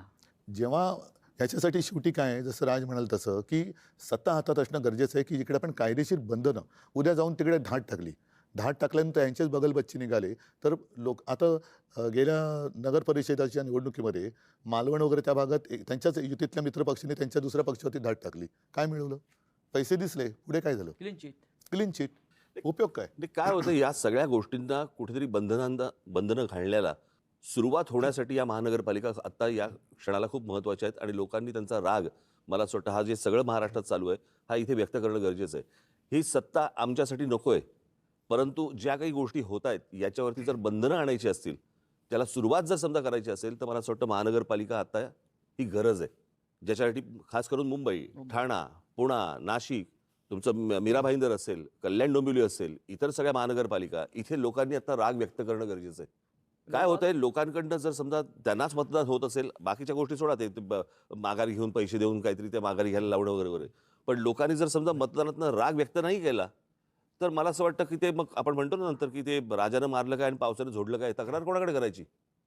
तुमच्याकडे करणार लोक तक्रार. तक्रार नुसतं म्हणजे आमच्याकडे फक्त तक्रार, मतं नाहीत असं थोडी होतं. आता उमेदवार जे माघार घेत आहेत, आता ह्याच्या पुढची परिस्थिती कदाचित अशी होईल की जसं अमेरिकेने तो व्हेनेझुएलाचा अध्यक्ष उचलून नेला, तसे आता जिल्हाध्यक्ष आणि सगळे महापौर उचलून घेऊन जातील दिल्लीला, सुरतेला. व्हेनेझुएलाचे अध्यक्ष आपले मादुरो. मंत्री नेलेच ना त्यांनी. नाही, माझं म्हणणं तेच नाही, आहे. माझं नाही, हे- व्हेनेझुएला आपले मंत्री जसे एक देश आहे. सुरतला नेले. व्हेनेझुएला मला एक वाटतं- देश आहे. नाही संजय, जसं आपले मंत्री यांनी उचलून सुरत आणि गुवाहाटीला नेले, ट्रम्पने तेच केलं. तेच केलंय. नाही, हे सुरुवात इथून झाली. व्हेनेझुएला देशाची लोकसंख्या सुद्धा 2,30,00,000 आहे आणि मुंबईची लोकसंख्या सुद्धा आपण मगाशी म्हणाला त्यानुसार 231 आहे. नाही, मग- आणि दोन्ही शहरांचे आणि व्हेनेझुएलाचे प्रश्न तसेच आहेत. कोणत्याही प्रकारचा विकास नाही, ड्रग्स तेवढंच आहे, गुन्हेगारी आहे. पण मग आता तिथल्या इथून कोणाला अध्यक्षाला- उचलायचं आहे? जे करतात त्यांना उचललंच पाहिजे. त्यांना जर का तुम्ही चोंबाळत बसलात केवळ सत्ता पाहिजे म्हणून, तर सत्यानाच त्यांचाही होणार आहे जे चोंबाळतात त्यांचं. नाही, माझं म्हणणं आहे की आता जे म्हणजे आपण प्रत्येक वेळेला म्हणतो की मतदान हा माझा हक्क आहे. आता हे जिथे निर्विवाद आलेत, कोणीच नाही, बिनविरोध. त्यांनी कसं दाखवायचं काळं बोटावरचं? म्हणजे माझा हक्क तुम्ही हिरावून घेताय ना, माझा मतदानाचा हक्क तुम्ही हिरावून घेताय. तर माझं म्हणणं आहे त्याला काही पर्याय नाही, आणि ही सवय अख्खी लागू नये प्रत्येक ठिकाणी. म्हणजे जो मतदार जो निवडतो म्हणजे त्याचं मत की मला हा हवा की नको हे राहिलंच नाही. मग अशा वेळेला तर काही करू शकत नाही. आता एखादा आला नाही, कोणीच उभं राहिलं नाही, मला वाटतं तिकडे असं आलं पाहिजे की मग 30% लोकांनी म्हटलं ना की आम्हाला नको, तर ते बाद केलं गेलं ते पाहिजे. काय आहे, मला मत आहे ना माझं. त्या वोटिंग पॅड जे आहे ना, त्याच्यावरती एक अधिकार आहे नोटांचा, पण त्या नोटांमुळे झालेला प्रॉब्लेम आहे हा. नाही पण नोटा आता तो निर्विवाद असेल तर तिकडे मतदान वाटलेल्या होणार. वाटलेल्या नोटांमुळे झालेला वाटलेल्या problem. नोटांमुळे झालेला प्रॉब्लेम आहे, त्याच्यामुळे नोटाचा पण अधिकार नाही गेला. पण आता तिथे निर्विवाद आले तर तिकडे नोटा पण दाबायला चान्स नाही ना. एक्झॅक्टली, कारण नोटा मिळाल्या ना. नाही पण म्हणून माझं म्हणणं आहे की नोटा हे नाही पाहिजे नाही महेशजी, हा. म्हणून जसं काही वेळेला एखाद्या कामासाठी टेंडर काढलं जातं आणि ते टेंडरमध्ये जर काही गफलत वाटली तर रिटेंडर करतात. तसंच मला असं वाटतं, मी परवाच्या आमच्या पत्रकार परिषदेत बोललो की जिथे हे बिनविरोध झालेत तिथे निवडणूक आयोगाने रिझल्ट थांबवले, ते आमच्या बाकीच्या निवडणुकांबरोबर जाहीर करतील, कारण तो गुलाम आहे त्यांचा. तिथल्या निवडणुकीची प्रक्रिया नव्याने घेतली पाहिजे. हे जे बिनविरोध सगळं थोतांड झालं, कारण आता ते तिकडनं त्यांनी बरं या बिनविरोधमध्ये आमच्या दोघांचा एकसुद्धा नाही, राष्ट्रवादी पवारसाहेबांचा एकसुद्धा नाही, अपक्ष एकसुद्धा नाही आला. हे काय योगायोग आहे? नाही, त्याला मी तेच म्हणतो. म्हणजे ते योगायोग आहे की काय आहे? काय हे नाही नाही, माझं म्हणणं आहे की लोकांच्या मताला काही व्हॅल्यू आहे की नाही? मग- तिकडच्या लोकांना त्यांचं मत असेल की नाही स्वतः, त्यावेळेला म्हटलं की जर का 30% लोकांनी त्यांचं पण मतदान घ्या. 30% लोकांना वाटलं की ही रिप्रेझेंट जेनझी हा एक शब्द आता सगळीकडे थोडासा दरारा निर्माण करणार झालेला आहे. या सगळ्या ठिकाणचे जे जेनझी जे पहिल्या प्रथम मतदान करणार होते ते खूप अस्वस्थ आहेत आणि त्यांची आग आज त्यांच्या डोक्यामध्ये आहे, ती बाहेर आली तर मग यांची हालत खराब होणार. उद्धव साहेब, तुम्ही जेनझीचा उल्लेख करताय, पण नेपाळ असेल, बांगलादेश असेल, अन्य राष्ट्रामध्ये डोक्यात राग आणि आग असलेला जेनझी हा खरोखर रस्त्यावर उतरला, त्याला सांगावं लागलं नाही. आपल्याकडला जेनझीसुद्धा एका विशिष्ट विचारसरणीचा गुलाम होऊन थंड असं आपल्याला पडलेला वाटतंय. दिसतोय. असं वाटतंय. आणि त्या जेनझी तुमच्याकडे अपेक्षेने पाहतोय. मला असं वाटतं की हा पहिल्या भागामध्ये आपण थोडं थांबू. ज्या प्रकारचं, मला एक एवढंच बोलतो, ज्या प्रकारचं राजकारण आता सध्या महाराष्ट्रामध्ये देशामध्ये चालू आहे, मला खरंच प्रश्न पडतो, देवी देवता आहेत का? आणि चांगला- आहेत तर हे ते फक्त हे का बघत बसलेले आहेत? आणि एवढे 33 कोटी. एवढे जर आहेत तर ते काय ह्या सगळ्या गोष्टी का बघत बसलेत? नमस्कार. आतापर्यंत सामनाच्या माध्यमातून आपण माननीय बाळासाहेब ठाकरे, शिवसेना पक्षप्रमुख उद्धव ठाकरे यांच्या अनेक मुलाखती घेतल्या आणि आपण त्या पाहिल्यात. पण ज्या एका मुलाखतीची संपूर्ण महाराष्ट्राला आणि मराठी माणसांना प्रतीक्षा होती, ती मुलाखत आज आपण इथे घेतो आहोत. स्वतः शिवसेना पक्षप्रमुख उद्धव ठाकरे आणि महाराष्ट्र नवनिर्माण सेनेचे अध्यक्ष प्रमुख सन्माननीय राज ठाकरे हे दोघेही आपल्याकडे आज मुलाखतीसाठी आलेले आहेत. मी त्यांचं स्वागत करतो. महाराष्ट्राच्या राजकारणामध्ये सध्या फार मोठी उलथापालथ सुरू आहे. मुंबईसह 29 महानगरपालिकांच्या निवडणुका या महाराष्ट्र राज्याचं आणि मुंबईचं भवितव्य ठरवणार आहेत. आणि या मुंबईच्या भवितव्यासाठी माननीय उद्धवजी आणि राजजी एकत्र आल्याचं चित्र महाराष्ट्र पाहतो आहे. मराठी माणसाच्या मनात अनेक प्रश्न आहेत आणि तेवढाच आनंदसुद्धा आहे आपण एकत्र आल्याबद्दल. या मुलाखतीचं वैशिष्ट्य असं आहे की जशी मुलाखत संयुक्त आहे, म्हणजे आपण दोघे आहात, तशी ही मुलाखत घेण्यासाठी सुद्धा आम्ही दोघे, म्हणजे माझ्याबरोबर प्रसिद्ध दिग्दर्शक, कलाकार, सिनेनिर्माते महेश मांजरेकर आहेत. महेश मांजरेकरांनी इथे बोलवण्याचं कारण इतकंच की हा जो संयुक्त प्रकरण सुरू झालं त्याची ठिणगी महेश मांजरेकरांनी त्यांच्या एका मुलाखतीत टाकली होती आणि तिथूनही सुरुवात झाली. त्याच्यामुळे मांजरेकरांनी इथे खास आमंत्रित केलं आहे. पण मांजरेकर इथे आज आहेत माझ्याबरोबर. ते एक मुंबईकर म्हणून, ज्यांना आपण कॉमन मॅन म्हणतो या मुंबईतला, त्या मुंबईकरांच्या मनात काही प्रश्न आहेत ते मांजरेकर मांडतील आणि आम्ही दोघे मिळून महाराष्ट्रातल्या या दोन धुरंधर नेत्यांशी चर्चा करू. उद्धवजी आणि राजसाहेब, आपण इथे आला त्याबद्दल मी आपले आभार मानतोच. बऱ्याच कालखंडानंतर, म्हणजे म्हटलं तर 20 वर्षानंतर, जे आपण वारंवार म्हणतो आहे, आपण एकत्र येऊन आपण मुंबईवर आणि महाराष्ट्रावर चर्चा करतो आहोत. महाराष्ट्र या क्षणाची वाट पाहत होता आणि महाराष्ट्राच्या मनातला हा कॉमन प्रश्न आहे आणि तो दोघांनी त्याचं उत्तर दिलं पाहिजे. थोडक्यात की महाराष्ट्राला 20 वर्ष वाट का पाहावी लागली? मला असं वाटतं काही गोष्टी का घडतात, कशा घडल्या, काय झालं, मला असं वाटतं या गोष्टी आता सोडून दिल्या पाहिजेत. आणि मी त्या दिवशी महेश मांजरेकरांच्या मुलाखतीमध्ये मी सांगितलं होतं की कुठच्याही भांडणापेक्षा आणि वादापेक्षा महाराष्ट्र मोठा आहे आणि आज संकट महाराष्ट्रावरती आहे, मुंबईवरती आहे, महाराष्ट्रातल्या अनेक शहरांवरती आहे. आणि जे संकट आहे हे मराठी माणसाला समजलेलं आहे की काय प्रकारचं आहे आणि काय प्रकारचं राजकारण महाराष्ट्रामध्ये सुरू आहे. मला असं वाटतं की ती एकच गोष्ट ही या एकत्र येण्याचं सर्वात महत्त्वाचं कारण आहे.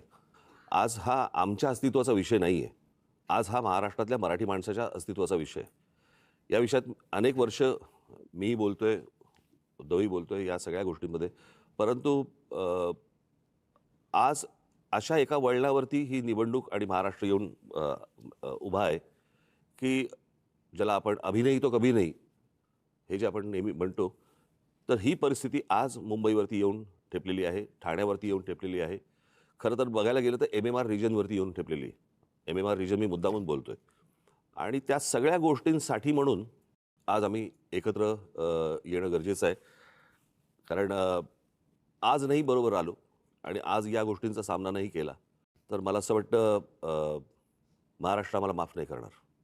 उद्धव साहेब, मला वाटतं राजसाहेबांच्या भावना मला असं वाटतं की राजने उत्तर जे दिले त्याच्यामध्ये एवढंच मी बोलेन, आम्ही दोन भाऊ एकत्र आलो आहे हा एक मुद्दा वेगळा आहे, भावनिक आहे.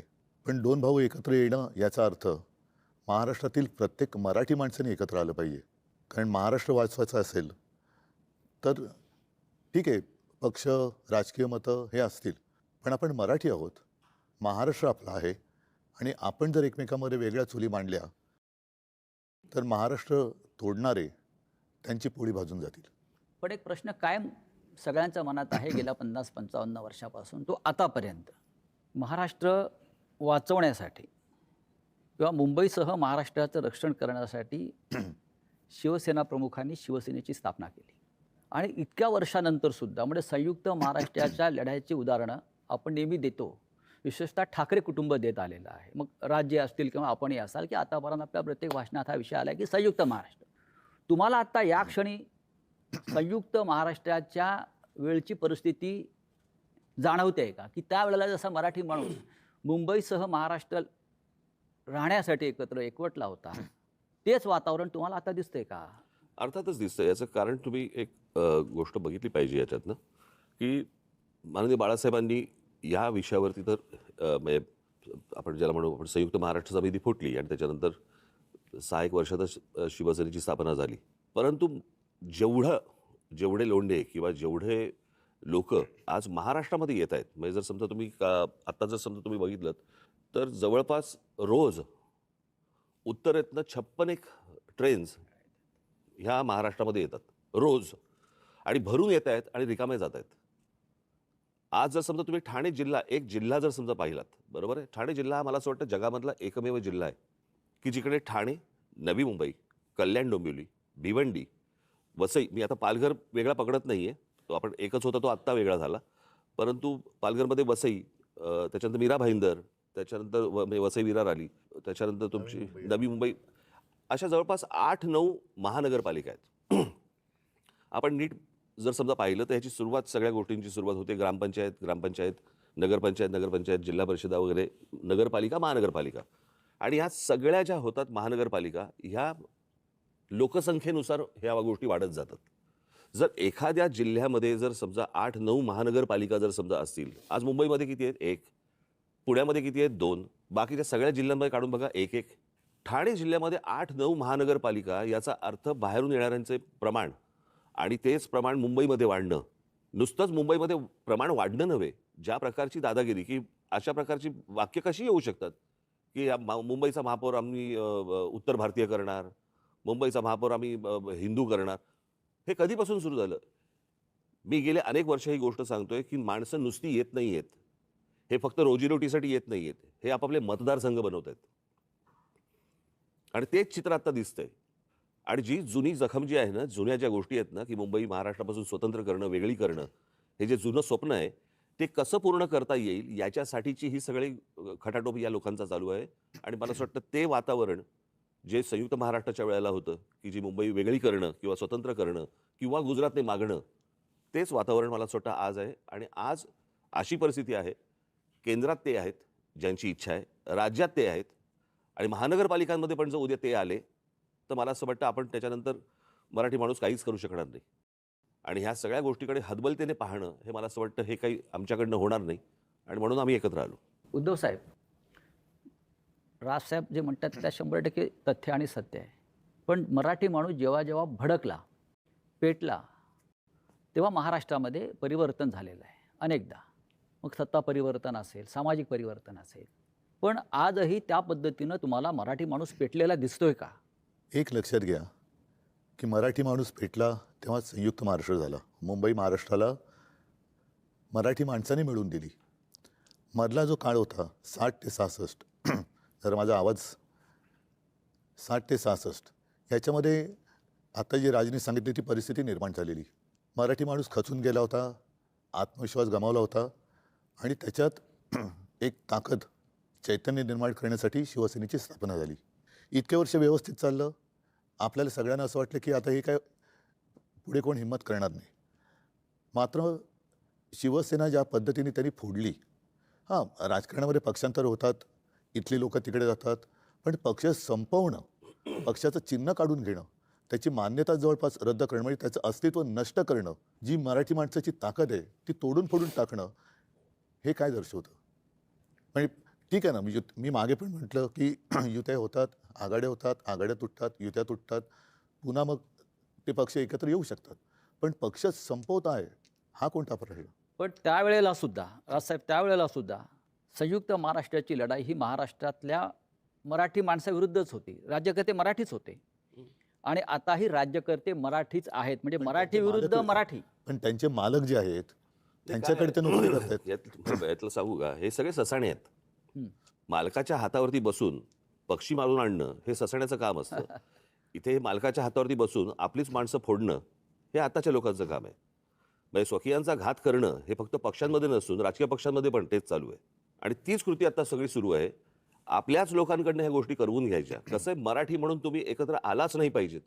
आणि याच्यासाठी म्हणून मग जाती-जातींमध्ये भेद निर्माण करणं, जाती-जाती एकमेकांच्या अंगावर ढकलणं, एकमेकांच्या उरावरती बसवणं आणि त्याच्यातनं भांडणं, वाद, मारामाऱ्या ह्या सगळ्या गोष्टी करवून त्यांना महाराष्ट्र हा एकत्र मराठी म्हणून असता कामा नये, याच्यासाठीचं हे सगळं अख्खं राजकारण त्यांचं सुरू आहे.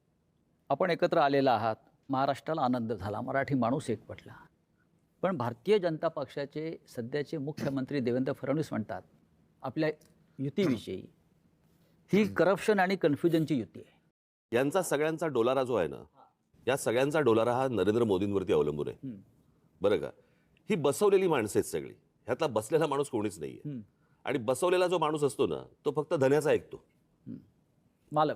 मालकाचा ऐकतो. त्याच्यामुळे मालक जे सांगेल त्याप्रमाणे काम करायचं, त्या सगळ्या गोष्टी करायच्या. त्याच्यामुळे मला काही त्यांच्या बोलण्याला काही लॉजिक आहे असं मला वाटत नाही. आणि भ्रष्टाचाराच्या गोष्टी तर फडणवीसांनी करूच नाहीत ना. ते बैलगाडी घेऊन गेले होते नाही का अजित पवारांच्या बाबतीत. कालच अजित पवार बोललेत ना. हो, अजित पवारांच्या बाबतीत बैलगाडी घेऊन गेले होते की हे पुरावे आम्ही घेऊन येतोय म्हणून. मग आता म्हणतायत की कोर्टात केस चालू आहे. अरे मग द्या ना ते पुरावे. कसं आहे, आपलं ठेवायचं झाकून, दुसऱ्याचं बघायचं वाकून, या लेवलला आता ते आलेत. तुमच्याकडे काय चालू आहे ते एकदा बघा. मी परवा दिवशीच्या पत्रकार परिषदेमध्ये म्हटलं ना, या देशामध्ये कोणी राजकारणामध्ये सत्तेचा अमरपट्टा घेऊन आलेला नाहीये. सत्ता बदलत असतात, काळ ह्या सगळ्या गोष्टी बघत असतो. उद्या 4 दिवशी हे बदलेल. तुम्ही टार्गेट आहात, मुख्य लक्ष तुमच्यावर आणि तुम्ही टार्गेट आहात. कशावरती? म्हणजे ही चाटम मंडळी जी आहेत भाजपमधली, ज्यांना तुम्ही चाटम म्हणता, ते तुमच्या प्रश्नामध्येच उत्तर आलं ना. तर जसं कन्फ्यूज आणि करप्शनची युती म्हटलंय. नाही, करप्शन त्यांचं म्हणणं करणारे- की अनेक वर्ष आपली सत्ता आहे. आणि त्याच्यामध्ये ते सहभागी होते. होय, नाही माझ्या मनामध्ये असा प्रश्न आहे की त्यांनी असा आरोप केलाय की 3 लाख कोटीचा भ्रष्टाचार झाला. महापालिकेत एवढे पैसे असतात? नाही, मी सांगतो. आणि जर एवढे पैसे असतील तर मग हे आमदार 50-50 कोटीला का पळून गेले? ते मला एकच मिनिटं.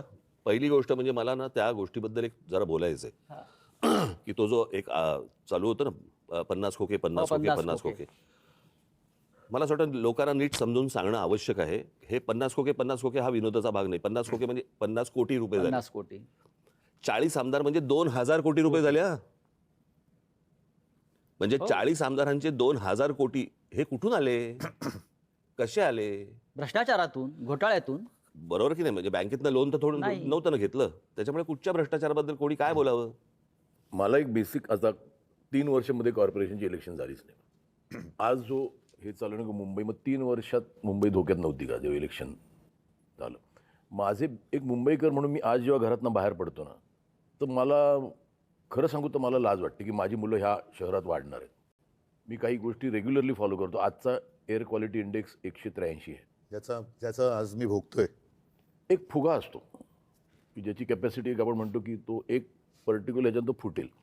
तर जवळजवळ ह्या एका फुग्यात जवळजवळ त्याच्या 5 पट हवा भरलेली गेलेली आहे. माझा एक प्रॉब्लेम आहे की मुंबई डिकंजेस्ट कधी होणार. म्हणजे मी आता बाहेरचे लोंढे नाही, बोलतच एक- नाही. एक एक मुद्दा सांगतो, विचारतो तुम्हाला.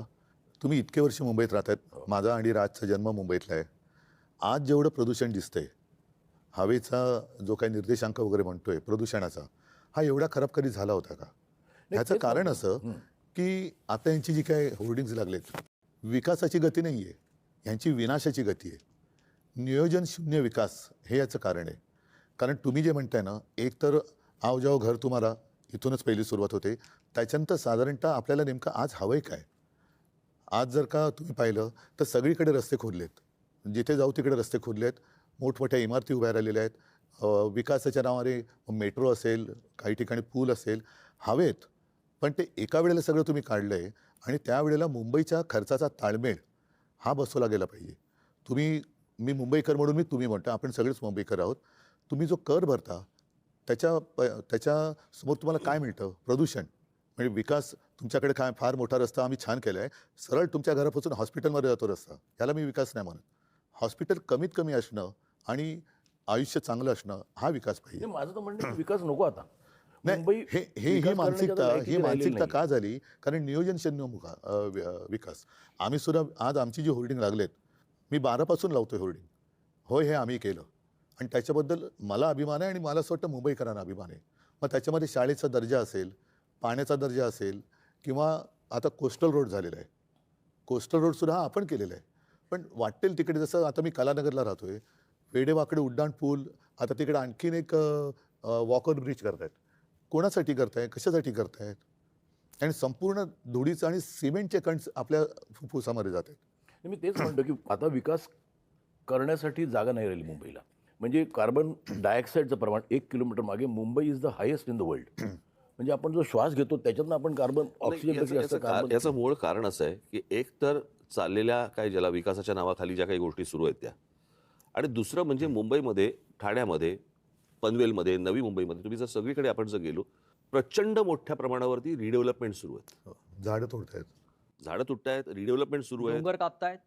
आणि काय होतं की ह्या सगळ्या ह्याच्यामध्ये आपल्याकडे ना डीपी बनतो, पण टाउन प्लॅनिंग होत नाही. मी माझी काही भाषणं दाखवी की जी साधारणपणे 2008ची वगैरे भाषणं आहेत, 2009ची भाषणं आहेत, की ज्यावेळेला मी पुण्यात जात असे आणि पुण्यातले माझी भाषणं आहेत की मुंबई खराब व्हायला एक काळ लोटला. पुणे ते बघणार नाही, पुणे लवकरात लवकर बर्बाद होईल. नाही, मी पुण्याला शिफ्ट झालेलो की मध्ये असं विचार केला मुंबई कंजेस्टेड, पुण्याला शिफ्ट झालो. नाही, पुणे तर पण बर्बाद. 6 महिन्यात परत मुंबईला आलो मी. आणि म्हणजे काय माझं म्हणणं, आता लोंढे आले राहू दे की आता मुंबई करत आता आले, आता तरी थांबवायची गरज आहे. दोन्ही गोष्टी, मूलभूत ज्या गोष्टी आहेत ना, जसं मी काही बातम्यांचे हे घेऊन आलेलो आहे. आता मुंबईमध्ये कांदळवन आहेत. कांदळवन साधारण कुठे होतात? समुद्र आणि खाडी जिकडे असते तिकडे. नाही, म्हणजे त्यांना समजेल असं म्हणजे मँग्रोव्ज. मँग्रोव्ज. मला माहिती आहे. हां, म्हणजे मराठीत सांगायचं तर मँग्रोव्ज. तर विकासाच्या नावाखाली ते मँग्रोव्ज कापणार. आता साधारणतः एक कायदा असा आहे की जेवढी झाडं तुम्ही तोडाल तेवढी झाडं तुम्ही लावली पाहिजेत. आता मुंबईची मँग्रोव्ज जी समुद्र किनारपट्ट्यावर आहे, ती कापल्यानंतर, तोडल्यानंतर तुम्ही कुठे लावली पाहिजेत? तुम्ही पुण्याला गेलात, चंद्रपूरला गेलात, मुंबईतल्या कांदळवनाची भरपाई हे चंद्रपूरला करणार. ह्या विकासाचा कसा काय उपयोग होणार आपला? आता सुद्धा मी 2017चा माझा महापालिकेचा वचननामा पाहिलात तर मुंबईला पाण्यासाठी गारगाई आणि पिंजाळ ही 2 धरणं आपण बांधायचं वचन दिलं होतं. कर्मधर्म संयोगाने मी मुख्यमंत्री झालो आणि म्हटलं आता दिलेलं वचन पाळलं पाहिजे. म्हणून मी त्याचं प्रेझेंटेशन घेतलं. तेव्हा माझ्या लक्षात एक धक्कादायक गोष्ट आली की गारगाई आणि पिंजाळ करायचं असेल तर जवळपास 6-1 लाख झाडं कापावी लागतील. म्हणजे जंगल पूर्ण नामशेष करायचं. साधारणतः ज्याला कॅचमेंट एरिया म्हणतो तिकडे हा सगळा पाऊस पडतो, तो एरिया तुम्ही नष्ट करणार, म्हणजे पर्यावरण खतम करणार. आता ते खतम केल्यानंतर जो काही खर्च होणार तो खर्च केल्यानंतर आपण पुन्हा पावसावरती अवलंबून राहणार. परत तेही पाणी आपल्याला उद्या जाऊन कमी पडणार, कारण तुम्ही म्हणता तसं दुसऱ्या बाजूनी लोंढे येतच राहणार. त्याला पर्याय म्हणून आम्ही समुद्राचं पाणी हे पिण्यायोग्य करण्याचा प्लांट मी मुख्यमंत्री असताना पायलट प्रोजेक्टला गोहेड दिला होता. आणि हा पायलट प्रोजेक्ट आत्ता कालच्या डिसेंबरमध्ये पूर्ण झाला असता. त्या पायलट प्रोजेक्टमधनं आज तानसातनं जेवढं पाणी दर दिवशी मिळतं 400 MLD, तेवढं पाणी आपल्याला मुंबईकरांना त्या समुद्रापासून कालच्या डिसेंबरमध्ये उपलब्ध झालं असतं. त्यांनी तो प्लांट बाजूला टाकला आणि कॉन्ट्रॅक्टरसाठी परत एकदा गारगाई पिंजाळला हात घातला. आरेच्या जंगलाला मी संरक्षण दिलं होतं. मेट्रोच्यासाठी. अरे मी पण केलं ना, मेट्रोचं लोकार्पण मी पण केलं, मेट्रो 2चं. माझं म्हणजे म्हणणं होतं म्हणजे सरकारचं, की तुम्हाला कारशेडसाठी आरेचं जंगल कापण्याची गरज नाही. कांजूर मार्गला होऊ शकतं. आता याने काय केलं, हट्टापायी आरेचं जंगल मारलंच, प्लस कांजूर मार्गला करते. कशासाठी करता हे? उद्धव साहेब म्हणजे दोन्हीकडे नाही, माझं कॉन्ट्रॅक्टर प्रश्न हा आहे की इथे मुंबईत राहणारा सफर करून करतोय तो आपण- मिडल क्लास, नाही मिडल क्लास करतो. आज ज्या बिल्डिंग होतात तिकडे 24 तास पाणी असतं. आज माझे छोटे मिडल क्लास जिथे राहतात नक्कीच. त्यांना 2 तास सकाळी पाणी, 3 तास सकाळी पाणी. तो जो एक भाग आहे ना की किती क्राऊड का मुंबईत. बरं आज मला बाहेर पडलो तर जिथे मला 10 मिनिटं लागत होती तिथे आज मला 1 तास लागतो. तर डिकंजेस्ट करणं माझं असं म्हणणं आहे की लोकांना तर सांगा की मुंबई आहेत ते राहू दे की. म्हणजे मी म्हणतो आले ते आले, तर समजा ते मुंबईकरच झाले, पण आहेत त्यांना एक समजायला पाहिजे की आता जागा नाही. 51 लाख गाड्या आहेत मी एक सांगतो तुला. मुंबईत. काय आहे, मला असं वाटतं की ह्या काही गोष्टींकडे राजकीय पक्ष म्हणून न बघता मला असं वाटतं राज्य म्हणून पाहणं गरजेचं आहे. काय आहे, 4 प्रकारच्या जागा असतात. एक केंद्र सरकारची जागा असते, एक राज्य सरकारची जागा असते, एक महानगरपालिकेची जागा असते आणि एक खाजगी जागा असते. बरोबर. आता गोदरेजची खाजगी जागा आहे, तिकडे तुम्हाला एकही झोपडी मिळणार नाही. पण केंद्र सरकारच्या, राज्य सरकारच्या आणि महानगरपालिकांच्या, बरोबर, या ज्या सगळ्या जागा आहेत याला आईबापच नाही. म्हणजे आज कित्येक वेळेला अशा अनधिकृत गोष्टी ह्या पाडल्या गेल्या आणि नंतर तिकडचे कोणीतरी अधिकारी त्यांना त्याच्यावरती ज्या प्रकारचा ज्याला वचक पाहिजे तो वचक मला असं वाटतं की येणं गरजेचं आहे. तो कोणी म्हणजे तो उद्या आम्ही आणू, उद्या कोणी राज्यातली लोक असतील त्यांनी आणावा, उद्या राज्यात आम्ही आलो तर आम्ही आणू. पण मला असं वाटतं की तुम्ही जे बोलताय ते अत्यंत योग्य आहे की जागा संपलेली आहे. बरोबर. आता साधी गोष्ट आपण समजा प्रदूषणाची गोष्ट बोललो, प्रदूषणाची, तर मुंबईमध्ये हीच हालत आहे, मला मान्य. परंतु आज दिल्लीमधली हालत काय, तिकडे 200च्या वर आहे इक्वालिटी. बरोबर की नाही? आणि आज दिल्लीमध्ये जर समजा आपण बघितलं तर केंद्र आणि राज्य अशा दोन्ही गोष्टी तिकडे आहेत. राजसाहेब तुम्ही एक फार नाही, महत्वाचा मुळामध्ये- मुद्दा आता मांडला. नाही मुळामध्ये राज्यकर्त्याचं प्रेम हे राज्यावरती असायला पाहिजे, सत्तेवरती असतं का म्हणे. सत्तेसाठी वाटेल ते करायचं आणि बट्ट्याबोळ झाला की हात वर करायचे. आता तुम्ही मला सांगा, मुंबईमध्ये आपण राहणार आहोत. दुर्दैवाने मी असं म्हणेन की आजचे राज्यकर्ते हे मुंबईकर नाही आहेत. जरी मराठी आहेत, महाराष्ट्रातले असले तरी त्यांना मुंबईकरांसाठी किंवा त्यांच्या शहरांसाठी काही पडले का त्यांच्या नागरिकांसाठी? इथे ते फक्त कॉन्ट्रॅक्टरसाठी काम करतात. इथे 2 महत्त्वाचे प्रश्न उपस्थित झालेले आहेत. एक तर आता राजसाहेबांनी जो मुद्दा सांगितला, जमीन केंद्र सरकारची आहे, राज्य सरकारची आहे, खाजगी आहे. पण आज मुंबईसह महाराष्ट्रातल्या जमिनींचा मालक मोदींचा लाडका उद्योगपती झालेला आहे. एकेकाळी आपल्या महाराष्ट्रात देशामध्ये विनोबा भावेंनी घोषणा दिली होती सबभूमी गोपाल की. आज सबभूमी अदानी की.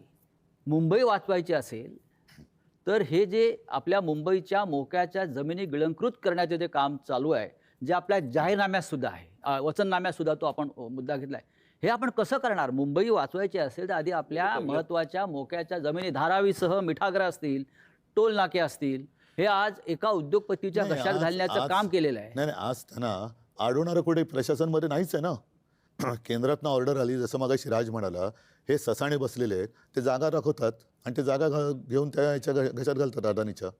मूळ महापालिका आता एक शेवटचं ठिकाण राहिलेलं आहे की जिकडे ठामपणाने त्यांना नाही सांगणार नाही, कोणतरी पाहिजे. माझा तोच मुद्दा आहे की आपण जे म्हणतो की या महापालिकेवरती भगवा फडकला पाहिजे किंवा मराठी माणसाची ताकद इथे आली पाहिजे, म्हणजे सत्ता आली पाहिजे. ही सत्ता आल्यावरती हे प्रश्न संपतील का? जे प्रश्नासाठी आपण आता उभे आहोत, मी तुम्हाला आपण एकत्र आलेला मी एक गोष्ट आहोत. सांगतो. आणि सगळ्यात मोठं संकट हे गौतम अडाणी मुंबई गिळतोय भाजपच्या माध्यमातून. मी याच्याबद्दल एक गोष्ट बोलतो. हा, मला असं वाटतं की मुंबई महानगरपालिका याची मुदत संपली 2022ला आणि 2022लाच मला असं वाटतं उद्धव सरकार गेलं. बरोबर. त्याच्या आधी महापालिका विसर्जित झाली होती. आधी म्हणजे कधी मग 21ला 6 महिन्या अगोदर. एक माझं जूनमध्ये सरकार पाडलं. मला वाटतं मार्च 4-5 महिन्या अगोदर. बरोबर. तेव्हा मुदत संपली. 22 त्याच्यानंतर 25 पर्यंत, 4 वर्ष झाली आता. या 25 पर्यंत, आज 26 कधी 26ला आज जानेवारीमध्ये निवडणूक होते. इतकी वर्ष काय गेली? मी माझ्या पुढच्या काही भाषणांमधनं किंवा माझ्या काही इंटरव्ह्यूमधनं मी ते तुम्हाला नीट सांगणार आहे की ह्याचं काय प्लॅनिंग चालू होतं आणि 24 ते 25 मध्ये काय झालं, एका वर्षात काय झालं, हे मी तुमच्यासमोर आणणार आहे. मी आत्ता नाही बोलत या विषयात, परंतु हे काय प्रकारचं प्लॅनिंग आणि कशासाठी या निवडणुका पुढे ढकलत आज 26 पर्यंत आल्यात ते मी तुम्हाला सांगणार आहे नंतर. ही माणसं जी आहेत ना, ही म्हणून मगाशी मी म्हटलं ना, ही बसवलेली माणसं आहेत. आणि तू म्हणतोस की हे जागा दाखवतात, हे जागा नाही दाखवत. ते जागा पाहतात, हा, तेच ह्यांच्याकडे ते. सह्यांसाठी फक्त फायली येतात की ह्याच्यावर सही कर. आता आपल्याच लोकांना, आपल्याच इकडच्या मराठी लोकांना समजत नाही होत आपण काय करतो आहोत. हे त्यांना नंतर कालांतराने समजेल की त्यांनी आपण काय महाराष्ट्राचं घोडचुका डेथ वॉरंट केल्या. काढलेलं नाही आहे. नाही, एक मिनिट. आपल्या सईनं मराठी संजय. माणसाच्या सईनं मराठी माणसाचं डेथ वॉरंट काढलं. आणि तसं त्यातलं कसं आहे, एकच मिनिटं, की देवेंद्र फडणवीस नागपूरचे, अजून बाकीचे सगळे बाहेरचे. मी एकदा ना, एकच गोष्ट म्हणून सांगतो, मी एकदा स्वित्झर्लंडला गेलो होतो. आणि स्वित्झर्लंडला गेल्यावरती मी तो देश पाहत होतो. आणि तो देश सगळ्या काय गाड्या फिरत आहेत, सगळ्यांकडे उत्तम नोकऱ्या आहेत, सगळे सुंदर रस्ते आहेत, उत्तम निसर्ग आहे, सगळं सगळं व्यवस्थित छान. तो सगळा देश पाहताना मला पहिला मनात प्रश्न आला, इथला विरोधी पक्ष काय करतो. हो. म्हणजे निवडणुकीच्या तोंडावरती काय सांगतो तो, की मी तुम्हाला हे देईन, मी तुम्हाला ते देईन, मी तुम्हाला त्या कल्पनेच्या बाहेर होतो मी. बरोबर आहे. मुंबईमध्ये मुंबईकरांना काय पाहिजे हे मला असं वाटतं मुंबईत तुम्हाला तिथे जन्माला आल्याशिवाय कळणार नाही. बाहेर येऊन ज्यावेळेला तुम्ही ती एखादी गोष्ट बघता, शहर बघता किंवा एखादा देश बघता ना, तुम्हाला समजणारच नाही तिथले प्रश्न काय ते. आता उदाहरणार्थ समजा तुमचा कुठचा काय गृहनिर्माण मंत्री किंवा अजून कुठचा PWD मिनिस्टर किंवा अजून कुठेतरी हे बाहेरचे ज्यावेळेला येतात, ते ज्यावेळेला मुंबईत येतात त्यावेळेला त्यांना प्रश्न पडतो, सारा प्रॉब्लेम काय शहराचा. रस्ते आहेत, हॉस्पिटल आहेत, दिवे आहेत, शाळा आहेत, कॉलेजेस आहेत, पाणी आहे 24 तास. इथले प्रॉब्लेम काय आहेत. कारण तो कंपॅरिझन करतोय त्याच्या रस्त्यांशी, त्याच्याकडच्या लोडशेडिंगशी, त्याच्याकडच्या सगळ्या गोष्टींशी. त्याच्यामुळे हे सगळे प्रॉब्लेम होतात. तुमची मानसिकता कशी आहे. माझं जे आता मी इथे मुंबईकर म्हणून बोलतोय, आता हे पॉलिटिकल बाजूला ठेवून, की मला जे बाहेर पडल्यावर प्रश्न पडतात ते, की आज आई भीक मागू देत नाही की वडील चोरी करू देत नाही, अशी परिस्थिती फक्त मिडल क्लासची आहे. त्या मिडल क्लाससाठी काय म्हणजे आज आपण म्हणतो की बाहेर रस्त्यावर फिरा, फुटपाथ. आता आम्हाला लहानपणी सांगायचं आहे की the pedestrian should walk on the footpath. नाहीच आज फुटपाथ, चालणार कुठे. आज शाळांचे एवढे प्रॉब्लेम आहेत. माझं म्हणणं आहे की कॉर्पोरेशनकडे एवढ्या शाळा आहेत, त्या एवढं बजेट आहे मुंबई कॉर्पोरेशनचं, त्या अत्याधुनिक का केल्या जाऊ नये. आता कसं आहे, आणि आज डिजिटल एज्युकेशन झालं आहे. असंही नाही की टीचर्स चांगले पाहिजे, आम्हाला टीचर्स चांगले मिळत नाही. तर आज एक म्युन्सिपाल्टी शाळेत जाताना मला मुलाला पाठवताना मला लाज नाही वाटतं का. मग ते त्यांच्या बरोबरीने का नाही करता येत. का होऊ दे की आता मुलांना एअर कंडिशनमध्ये बसायची सवय आहे. नाही, याच्याबद्दल एक नक्की सांगेन. हां, अगदी एअर कंडिशन नसेल, पण साधारणतः 2010 पासून मी अभिमानाने सांगेन की देशामध्ये मुंबई महानगरपालिका ही एकमेव महानगरपालिका असेल की तिने अत्याधुनिक यंत्रणा किंवा सुविधा वापरायला लागले. व्हर्च्युअल क्लासरूम म्हणजे काय केलं आम्ही, साधारणतः एका विषयामध्ये महापालिकेच्या शाळेमध्ये एक चांगला शिक्षक किंवा शिक्षिका कोण आहे त्यांना बोलवण्यात आलं. आणि एका स्टुडिओतून 10वीच्या विद्यार्थ्यांना एका स्टुडिओतून त्या शिकवायच्या किंवा शिकवतात. आणि हे शिकवणं म्हणजे मन की बात नाही, प्रश्नोत्तर होतात. आज मी जे तुम्हाला सांगितलं ना की ह्याच्यामध्ये आम्ही पुस्तिकाच केलेली आहे. आणि तुम्ही म्हणाला त्याच्यात जवळपास 1300 शाळा आपल्या मुंबईमध्ये आहेत महापालिकेच्या. आणि या महापालिका शाळेमध्ये 3.5 लाख विद्यार्थी जवळपास वेगवेगळ्या 8 भाषेमध्ये शिक्षण घेतात. म्हणजे मराठी तर आलीच, इंग्रजी, सेमी इंग्रजी आली, हिंदी, उर्दू, गुजराती, अशा ह्या सगळ्या 8 भाषांमध्ये आपण त्यांना शिक्षण देतो. आणि ही साधारणतः 2010 साली सिस्टीम सुरू केल्यानंतर 2014-15च्या सुमारास आम्ही 8वी ते 10वी म्हणजे जे शिवसेना प्रमुखांचं एक स्वप्न होतं की विद्यार्थ्यांच्या पाठीवरती किती ओझं आहे, तर तो अभ्यासक्रम आम्ही सिम किंवा सिममध्ये आणला. एक सिम कार्ड असतं ना फोनवर टाकायचं, आणि ते टॅबमध्ये टाकून द्यायला लागलो. त्याच्यामध्ये बऱ्याचशा गोष्टी ह्या ॲनिमेटेड होत्या, म्हणजे मुलांना पटकन समजायचं की काय काय एखादी गोष्ट आपण दाखवू शकत नाही. की समजा एखाद्या ग्रहाला इतके चंद्र आहेत, त्या चंद्रावरती वातावरण कसं असेल, अशा काही गोष्टी आपण प्रत्यक्षात दाखवू शकत नाही. त्याचं ॲनिमेशन करून ते त्याच्यात टाकण्यात आलं. त्याचा परिणाम असा झाला की महानगरपालिकांच्या शाळांचा रिझल्ट हा जवळपास 100%च्या जवळ आला. आणि आता तुम्ही जे म्हणताय ना, पहिला प्रथम महापालिकांच्या शाळांमध्ये ॲडमिशन पाहिजे म्हणून चिठ्ठ्या मागायला लोक यायला लागले आणि ॲडमिशनसाठी लोकांच्या रांगा लागायला लागल्या. बऱ्याचशा मी बघितले म्युन्सिपल स्कूल्स बंद होऊन तिकडे काहीतरी वेगळं करायचं होतं. ते नाही, त्याही शाळांबद्दल आता या गेल्या 4 वर्षाच्या तक्रारी वाढल्यात. पण अगदी SSC तर आहे, CBSE, ICSE वगैरे या सगळे अभ्यासक्रम आपण त्या शाळांमध्ये आणले. आता गेल्या 4 वर्षात काय झालं आहे. माझ्या माहितीप्रमाणे उद्धव साहेब, मुंबईत ते लोन आलं काय माहीत नाही, पण विदर्भातल्या काही सरकारी शाळा गौतम अडाणींना दिलेल्या आहेत. चंद्रपूर, गडचिरोली. नाही, का तसं म्हणजे आपलं महाराष्ट्राचं शिक्षण खाते इतकं सक्षम नाही. नाही आपण मुंबईपुरतं बोलताना हा. नाही सांगतो ना, हा. ह्या सगळ्या गोष्टी गेल्या मी तर म्हणेन 4 वर्षात जास्त प्राधान्याने देण्याचं हे ठरवण्यात आलं. म्हणजे चंद्रपूरमध्ये एक शाळा दिली त्यांना. एक दिली, आता एक वरून पुढे जातील ना ते. ही आता सुरुवात मुंबई आहे. महापालिकेमध्ये सुद्धा जर त्यांचं येणार नाही म्हणा सत्ता, पण हे मग सगळं त्यांचं खाजगीकरण करतील. हॉस्पिटलचं खाजगीकरण करतात, ते आपण रोखलेलं आहे. उद्धव साहेब, दुसरा एक महत्त्वाचा विषय सातत्यानं इथे मी तुमच्याशी चर्चा करतानाही मी किंवा राजसाहेब सुद्धा आहेत. सध्या धुरंधरचा माहोल आहे. लोक धुरंधरवर या सिनेमावर चर्चा करतात, त्यातल्या एकंदरीत वातावरणावर चर्चा करतायत. मग मुंबईत रेहमान डकेत कोण आहे किंवा धुरंधर कोण आहे. आपण दोघे या राज्याच्या राजकारणातले धुरंधर आहात. पाब्लो एस्कोबार पण शोधला पाहिजे. हा, शोधला पाहिजे. मी तुम्हाला तेच सांगतोय की आज मुंबई, ठाणे, नाशिक सारख्या शहरामध्ये अंमली पदार्थ म्हणजे ड्रग्स, विविध प्रकारचं ड्रग्स सहज उपलब्ध आहे. ठाण्यामध्ये परवा 5.5 कोटीचं मॅन्ड्रेक्स पकडलं ठाण्यात. साताऱ्यामध्ये ड्रग्सची फॅक्टरी डेप्युटी CMच्या दारात पकडली. मुंबईमध्ये काल 2.25 कोटीचं ड्रग्स पकडलं. हे चित्र या महाराष्ट्रात यापूर्वी कधीच नव्हतं. आणि हे सगळं ड्रग्स गुजरातच्या मार्गे, मुंद्रा पोर्ट जे अडाणींचं आहे, हे चित्र तुम्हाला महानगरपालिका आहे, प्रत्येक ठिकाणी महानगरपालिका आहे, हे चित्र गंभीर नाही का? ह्या सगळ्या गोष्टींच्या महानगरपालिकांशी संबंध काही नाही. पहिली एक गोष्ट लक्षात घेतली पाहिजे आपण. याला केंद्र आणि राज्य, म्हणजे या ज्या प्रकारच्या ड्रग्सच्या विरोधातल्या ज्या धाडी या गेल्या 10 वर्षामध्ये बंद झाल्यात आणि साधारणपणे शाळांपर्यंत हा ड्रग्स हा प्रकार आता मुलांपर्यंत यायला लागलेला आहे. शाळेच्या बाहेरच्या पानटपरीवर ड्रग्स मिळत आहे. आणि आपण जर समजा आपण त्याच्या सगळ्या गोष्टींचं जर नीट त्याचं ॲनालिसिस केलं तर राजकारणामध्ये वाढलेला पैसा आणि रस्त्यावरती आलेला ड्रग्स याचा एकमेकांशी काय संबंध आहे तो पण मला असं वाटतं जुळून पाहायला पाहिजे. कारण एवढा राजकारणामध्ये ज्या प्रकारच्या निवडणुकांवरचा खर्च आणि सगळ्याच गोष्टी ज्या प्रकारे होत आहेत आणि ज्या प्रकारे ड्रग्ज रस्त्यावरती येतात आणि त्याच्यावरती कोण हे व्यवहार करतं, ह्याच्यावरती कुठच्याही प्रकारच्या धाडी किंवा त्याच्यावरती कुठचीही बंधनं येत नाही आहेत, हे काय आहे हे मला असं वाटतं केंद्र आणि राज्य सरकारला विचारणं गरजेचं आहे. नाही, उठसूट मुख्यमंत्री सगळ्यांना क्लीन चिट देत सुटलेत. साताऱ्यामध्ये एवढी कारवाई झाल्यानंतर निदान ती फॅक्टरी आहे तरी कोणाची हे तर सांगा.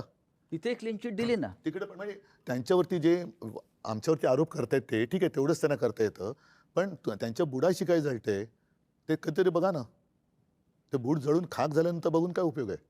म्हणजे असे कोण त्याच्यातले इन्व्हॉल्व असणारी लोक त्यांच्या आजूबाजूला अंगत पंगत करत बसलेत का? महानगरपालिका जरी असल्या तरी आपण पाहतोय की राजकारणाचं ज्या पद्धतीनं गुन्हेगारीकरण झालेलं आहे खुल्याम, यांच्या मुळामध्ये गुन्हेगारीकरणपेक्षा मला त्याचं मी चांगला शब्द म्हणजे विद्रुपीकरण झालं आहे. म्हणजे मी मगाशी धुरंधरचा उल्लेख केला, त्याच्यामध्ये कराचीमधलं एक लॅरी शहर आहे दाखवलेलं. ज्या पद्धतीनं लॅरी शहरातल्या माफियांची मोडस ऑपरेंडी होती किंवा झालेली होती त्यावेळेला, त्याच पद्धतीनं मुंबई, ठाणे, नाशिक, पिंपरी चिंचवड या प्रमुख शहरामध्ये, नागपूर, त्याच पद्धतीनं आज तुम्ही प्रमुख शहरं घेऊच नका. हां तुम्ही मराठवाड्यामध्ये जा, तुम्ही पश्चिम महाराष्ट्रामध्ये जा, तुम्ही विदर्भामध्ये जा आणि जी छोटी छोटी जी शहरं आता जी उभी राहत आहेत ना तिकडची परिस्थिती बघा. बीड आहे. मग नाही, पण म्हणून मी मागे एकदा बोललो होतो की आपल्या देशाला पंतप्रधान पाहिजे. देशाला पंतप्रधान नाही आहे, भाजपला पंतप्रधान आहे. तसंच महाराष्ट्रामध्ये महाराष्ट्राला मुख्यमंत्री नाही आहे, जो आहे तो भाजपचा आहे. म्हणजे हे सगळेजण त्यांचा पक्ष आणि सत्ता एवढं सत्तांध झालेली आहेत लोक की लोक मेले तरी चालतील, नागरिक मेले तरी चालतील, त्यांची मुलं बाळं ड्रग्सच्या आहारी गेले तरी चालतील, त्याच्यात धंदे करणारे आपल्या बाजूला बसले तरी चालतील, पण आम्हाला सत्ता पाहिजे. ही जी काही वृत्ती ह्याच्यावरती आपण काय बरं. करणार? ठीक आहे, काय म्हणजे- आपल्याकडे कायदा सुव्यवस्थेचं खातं नाहीये, आपल्याकडे सरकार नाहीये, नाही, पण ह्याच्यासाठी- आपल्याकडे जनसंघटन आहे ना.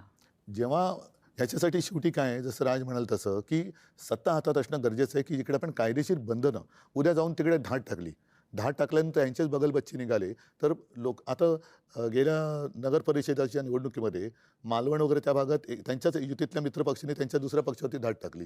काय मिळवलं? पैसे दिसले, पुढे काय झालं? Clean chit.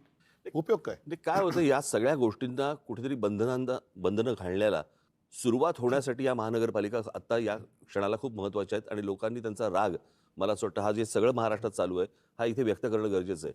ही सत्ता आमच्यासाठी नको आहे, परंतु ज्या काही गोष्टी होत आहेत याच्यावरती जर बंधनं आणायची असतील, त्याला सुरुवात जर समजा करायची असेल तर मला असं वाटतं महानगरपालिका आता ही गरज आहे, ज्याच्यासाठी खास करून मुंबई, ठाणा, पुणा, नाशिक, तुमचं मीरा भाईंदर असेल, कल्याण डोंबिवली असेल, इतर सगळ्या महानगरपालिका, इथे लोकांनी आता राग व्यक्त करणं गरजेचं आहे. काय होतंय लोकांकडनं जर समजा त्यांनाच मतदान होत असेल, बाकीच्या गोष्टी सोडा, ते माघारी घेऊन पैसे देऊन काहीतरी ते माघारी घ्यायला लावणं वगैरे वगैरे, पण लोकांनी जर समजा मतदानातनं राग व्यक्त नाही केला, तर मला असं वाटतं की ते मग आपण म्हणतो ना नंतर की ते राजानं मारलं काय आणि पावसानं झोडलं काय, तक्रार कोणाकडे करायची? तुमच्याकडे करणार लोक तक्रार. तक्रार नुसतं म्हणजे आमच्याकडे फक्त तक्रार, मतं नाहीत असं थोडी होतं. आता उमेदवार जे माघार घेत आहेत, आता ह्याच्या पुढची परिस्थिती कदाचित अशी होईल की जसं अमेरिकेने तो व्हेनेझुएलाचा अध्यक्ष उचलून नेला, तसे आता जिल्हाध्यक्ष आणि सगळे महापौर उचलून घेऊन जातील दिल्लीला, सुरतेला. व्हेनेझुएलाचे अध्यक्ष आपले मादुरो. मंत्री नेलेच ना त्यांनी. नाही, माझं म्हणणं तेच नाही, आहे. नाही, माझं हे- म्हणजे आपले व्हेनेझुएला मंत्री जसे एक उचलून देश आहे. सुरतला नेले. व्हेनेझुएला मला एक वाटतं- देश आहे. नाही संजय, जसं आपले मंत्री यांनी उचलून सुरत आणि गुवाहाटीला नेले, ट्रम्पने तेच केलं. तेच केलंय. नाही, हे सुरुवात इथून झाली. व्हेनेझुएला देशाची लोकसंख्या सुद्धा 2,30,00,000 आहे आणि मुंबईची लोकसंख्या सुद्धा आपण मगाशी म्हणाला त्यानुसार 231 आहे. नाही, मग- आणि दोन्ही शहरांचे आणि व्हेनेझुएलाचे प्रश्न तसेच आहेत. कोणत्याही प्रकारचा विकास नाही, ड्रग्स तेवढंच आहे, गुन्हेगारी आहे. पण मग आता तिथल्या इथून कोणाला अध्यक्षाला- उचलायचं आहे? जे करतात त्यांना उचललंच पाहिजे. त्यांना जर का तुम्ही चोंबाळत बसलात केवळ सत्ता पाहिजे म्हणून, तर सत्यानाच त्यांचाही होणार आहे जे चोंबाळतात त्यांचं. नाही, माझं म्हणणं आहे की आता जे म्हणजे आपण दर प्रत्येक वेळेला म्हणतो की मतदान हा माझा हक्क आहे. आता हे जिथे निर्विवाद आलेत, कोणीच नाही, बिनविरोध. त्यांनी कसं दाखवायचं काळं बोटावरचं? म्हणजे माझा हक्क तुम्ही हिरावून घेताय ना, माझा मतदानाचा हक्क तुम्ही हिरावून घेताय. तर माझं म्हणणं आहे त्याला काही पर्याय नाही, आणि ही सवय अख्खी लागू नये प्रत्येक ठिकाणी. म्हणजे जो मतदार जो निवडतो म्हणजे त्याचं मत की मला हा हवा की नको हे राहीलच नाही. मग अशा वेळेला तर काही करू शकत नाही. आता एखादा आला नाही, कोणीच उभं राहिलं नाही, मला वाटतं तिकडे असं आलं पाहिजे की मग 30% लोकांनी म्हटलं ना की आम्हाला नको, तर ते बाद केलं गेलं ते पाहिजे. काय आहे तो मला अधिकार, मत आहे ना माझं. त्या वोटिंग पॅड जे आहे ना त्याच्यावरती एक अधिकार आहे नोटांचा, पण त्या नोटांमुळे झालेला प्रॉब्लेम आहे हा. नाही, पण नोटा आता तो निर्विवाद असेल तर तिकडे वाटलेल्या मतदानाला नोटा- वाटलेल्या नोटांमुळे झालेला वाटलेल्या problem. नोटांमुळे झालेला प्रॉब्लेम आहे, त्याच्यामुळे नोटाचा पण अधिकार नाही, घ्या. पण आता तिथे निर्विवाद आले तर तिकडे नोटा पण दाबायला चान्स नाही ना. एक्झॅक्टली, कारण नोटा मिळाल्या ना. नाही, पण म्हणून माझं म्हणणं आहे की नोटा हे नाही पाहिजे. नाही महेशजी, हा. म्हणून जसं काही वेळेला एखाद्या कामासाठी टेंडर काढलं जातं आणि ते टेंडरमध्ये जर काही गफलत वाटली तर रिटेंडर करतात. तसंच मला असं वाटतं, मी परवाच्या आमच्या पत्रकार परिषदेत बोललो की जिथे हे बिनविरोध झालेत तिथे निवडणूक आयोगाने रिझल्ट थांबवले, ते आमच्या बाकीच्या निवडणुकांबरोबर जाहीर करतील, कारण तो गुलाम आहे त्यांचा. तिथल्या निवडणुकीची प्रक्रिया नव्याने घेतली पाहिजे. हे जे बिनविरोध सगळं थोतांड झालं, कारण आता ते तिकडनं त्यांनी, बरं या बिनविरोधमध्ये आमच्या दोघांचा एकसुद्धा नाही, राष्ट्रवादी पवारसाहेबांचा एकसुद्धा नाही, अपक्ष एकसुद्धा नाही आला. हे काय योगायोग आहे? नाही, त्याला मी तेच म्हणतो. म्हणजे ते योगायोग आहे की काय आहे? काय हे? नाही, माझं म्हणणं आहे की लोकांच्या मताला काही व्हॅल्यू आहे की नाही. मग- तिकडच्या लोकांना त्यांचं मत असेल की नाही स्वतः, त्यावेळेला म्हटलं की जर का 30% लोकांनी त्यांचं पण मतदान घ्या. 30% लोकांना आता वाटलं की ही डझंट रिप्रेझेंट जेनझी हा एक शब्द आता सगळीकडे थोडासा दरारा निर्माण करणार झालेला आहे. या सगळ्या ठिकाणचे जे जेनझी जे प्रथम मतदान करणार होते ते खूप अस्वस्थ आहेत, आणि त्यांची आग आज त्यांच्या डोक्यामध्ये आहे, ती बाहेर आली तर मग यांची हालत खराब होणार. उद्धव साहेब, तुम्ही जेनझीचा उल्लेख करताय, पण नेपाळ असेल, बांगलादेश असेल, अन्य राष्ट्रामध्ये डोक्यात राग आणि आग असलेला जेनझी हा खरोखर रस्त्यावर उतरला, त्याला सांगावं लागलं नाही. आपल्याकडला जेनझी सुद्धा एका विशिष्ट विचारसरणीचा गुलाम होऊन थंड असं आपल्याला पडलेला वाटतंय. दिसतोय. असं वाटतंय. आणि त्या जेनझी तुमच्याकडे अपेक्षेने पाहतोय. मला असं वाटतं की हा पहिल्या भागामध्ये आपण थोडं थांबू. ज्या प्रकारचं, मला एक एवढंच बोलतो, ज्या प्रकारचं राजकारण आता सध्या महाराष्ट्रामध्ये देशामध्ये चालू आहे, मला खरंच प्रश्न पडतो, देवी देवता आहेत का? आणि चांगला- आहेत तर हे ते फक्त हे का बघत बसलेले आहेत? आणि एवढे 33 कोटी. एवढे जर आहेत तर ते काय ह्या सगळ्या गोष्टी का बघत बसलेत? नमस्कार. आतापर्यंत सामनाच्या माध्यमातून आपण माननीय बाळासाहेब ठाकरे, शिवसेना पक्षप्रमुख उद्धव ठाकरे यांच्या अनेक मुलाखती घेतल्या आणि आपण त्या पाहिल्यात. पण ज्या एका मुलाखतीची संपूर्ण महाराष्ट्राला आणि मराठी माणसांना प्रतीक्षा होती, ती मुलाखत आज आपण इथे घेतो आहोत. स्वतः शिवसेना पक्षप्रमुख उद्धव ठाकरे आणि महाराष्ट्र नवनिर्माण सेनेचे अध्यक्ष प्रमुख सन्माननीय राज ठाकरे हे दोघेही आपल्याकडे आज मुलाखतीसाठी आलेले आहेत. मी त्यांचं स्वागत करतो. महाराष्ट्राच्या राजकारणामध्ये सध्या फार मोठी उलथापालथ सुरू आहे. मुंबईसह 29 महानगरपालिकांच्या निवडणुका या महाराष्ट्र राज्याचं आणि मुंबईचं भवितव्य ठरवणार आहेत. आणि या मुंबईच्या भवितव्यासाठी माननीय उद्धवजी आणि राजजी एकत्र आल्याचं चित्र महाराष्ट्र पाहतो आहे. मराठी माणसाच्या मनात अनेक प्रश्न आहेत आणि तेवढाच आनंदसुद्धा आहे आपण एकत्र आल्याबद्दल. या मुलाखतीचं वैशिष्ट्य असं आहे की जशी मुलाखत संयुक्त आहे म्हणजे आपण दोघे आहात, तशी ही मुलाखत घेण्यासाठी सुद्धा आम्ही दोघे म्हणजे माझ्याबरोबर प्रसिद्ध दिग्दर्शक, कलाकार, सिनेनिर्माते महेश मांजरेकर आहेत. महेश मांजरेकरांनी इथे बोलवण्याचं कारण इतकंच की हा जो संयुक्त प्रकरण सुरू झालं त्याची ठिणगी महेश मांजरेकरांनी त्यांच्या एका मुलाखतीत टाकली होती आणि तिथूनही सुरुवात झाली. त्याच्यामुळे मांजरेकरांनी इथे खास आमंत्रित केलं आहे. पण मांजरेकर इथे आज आहेत माझ्याबरोबर. ते एक मुंबईकर म्हणून, ज्यांना आपण कॉमन मॅन म्हणतो या मुंबईतला, त्या मुंबईकरांच्या मनात काही प्रश्न आहेत ते मांजरेकर मांडतील आणि आम्ही दोघे मिळून महाराष्ट्रातल्या या दोन धुरंधर नेत्यांशी चर्चा करू.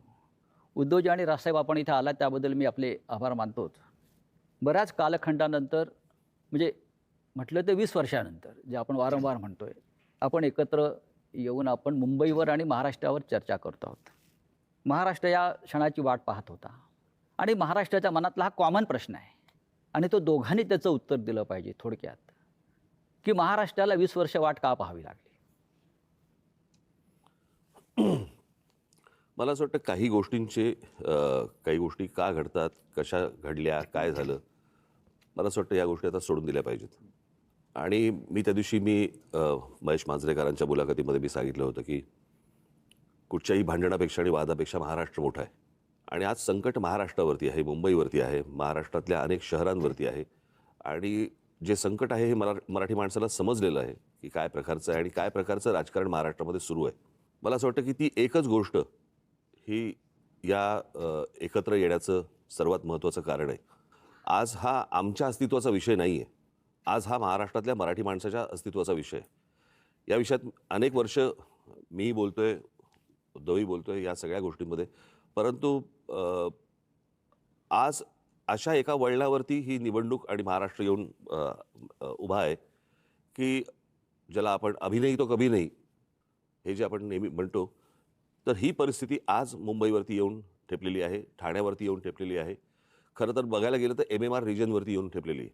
MMR रिजन मी मुद्दामून बोलतोय आणि त्या सगळ्या गोष्टींसाठी म्हणून आज आम्ही एकत्र येणं गरजेचं आहे.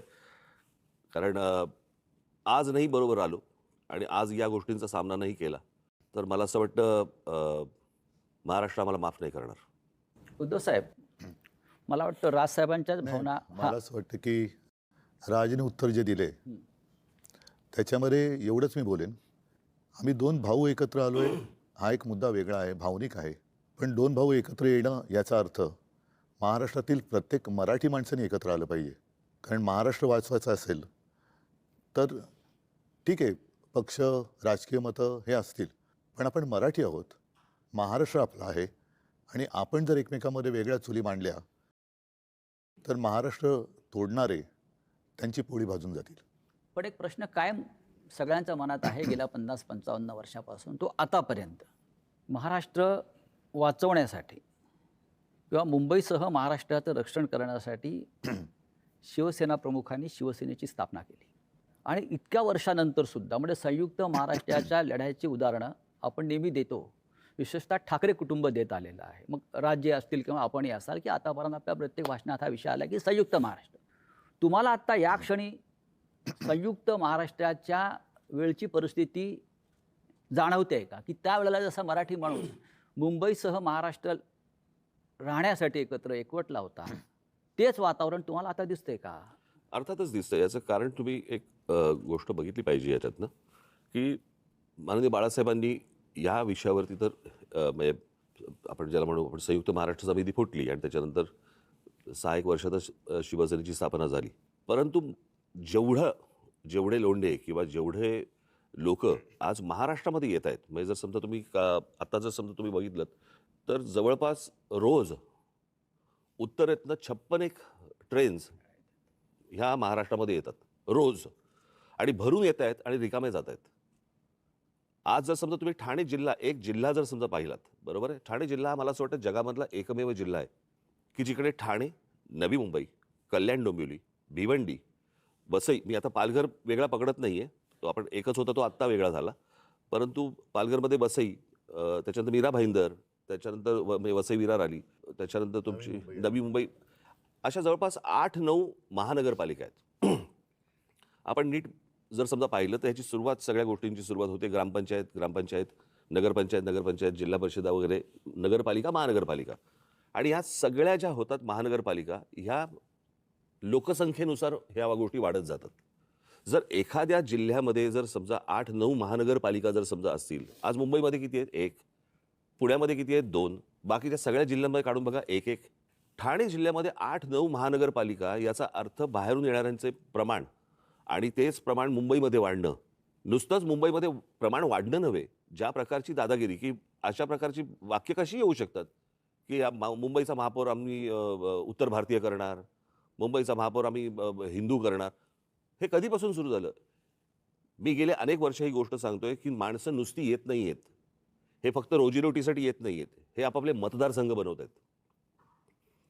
आणि तेच चित्र आता दिसतंय. आणि जी जुनी जखम जी आहे ना, जुन्या ज्या गोष्टी आहेत ना, की मुंबई महाराष्ट्रापासून स्वतंत्र करणं, वेगळी करणं, हे जे जुनं स्वप्न आहे ते कसं पूर्ण करता येईल याच्यासाठीची ही सगळी खटाटोप या लोकांचा चालू आहे. आणि मला असं वाटतं ते वातावरण जे संयुक्त महाराष्ट्राच्या वेळेला होतं, की जी मुंबई वेगळी करणं किंवा स्वतंत्र करणं किंवा गुजरातने मागणं, तेच वातावरण मला असं वाटतं आज आहे. आणि आज अशी परिस्थिती आहे, केंद्रात ते आहेत ज्यांची इच्छा आहे, राज्यात ते आहेत, आणि महानगरपालिकांमध्ये पण जर उद्या ते आले तर मला असं वाटतं आपण त्याच्यानंतर मराठी माणूस काहीच करू शकणार नाही.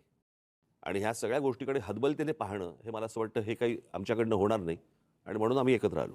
उद्धव साहेब, राजसाहेब जे म्हणतात त्या 100% तथ्य आणि सत्य आहे.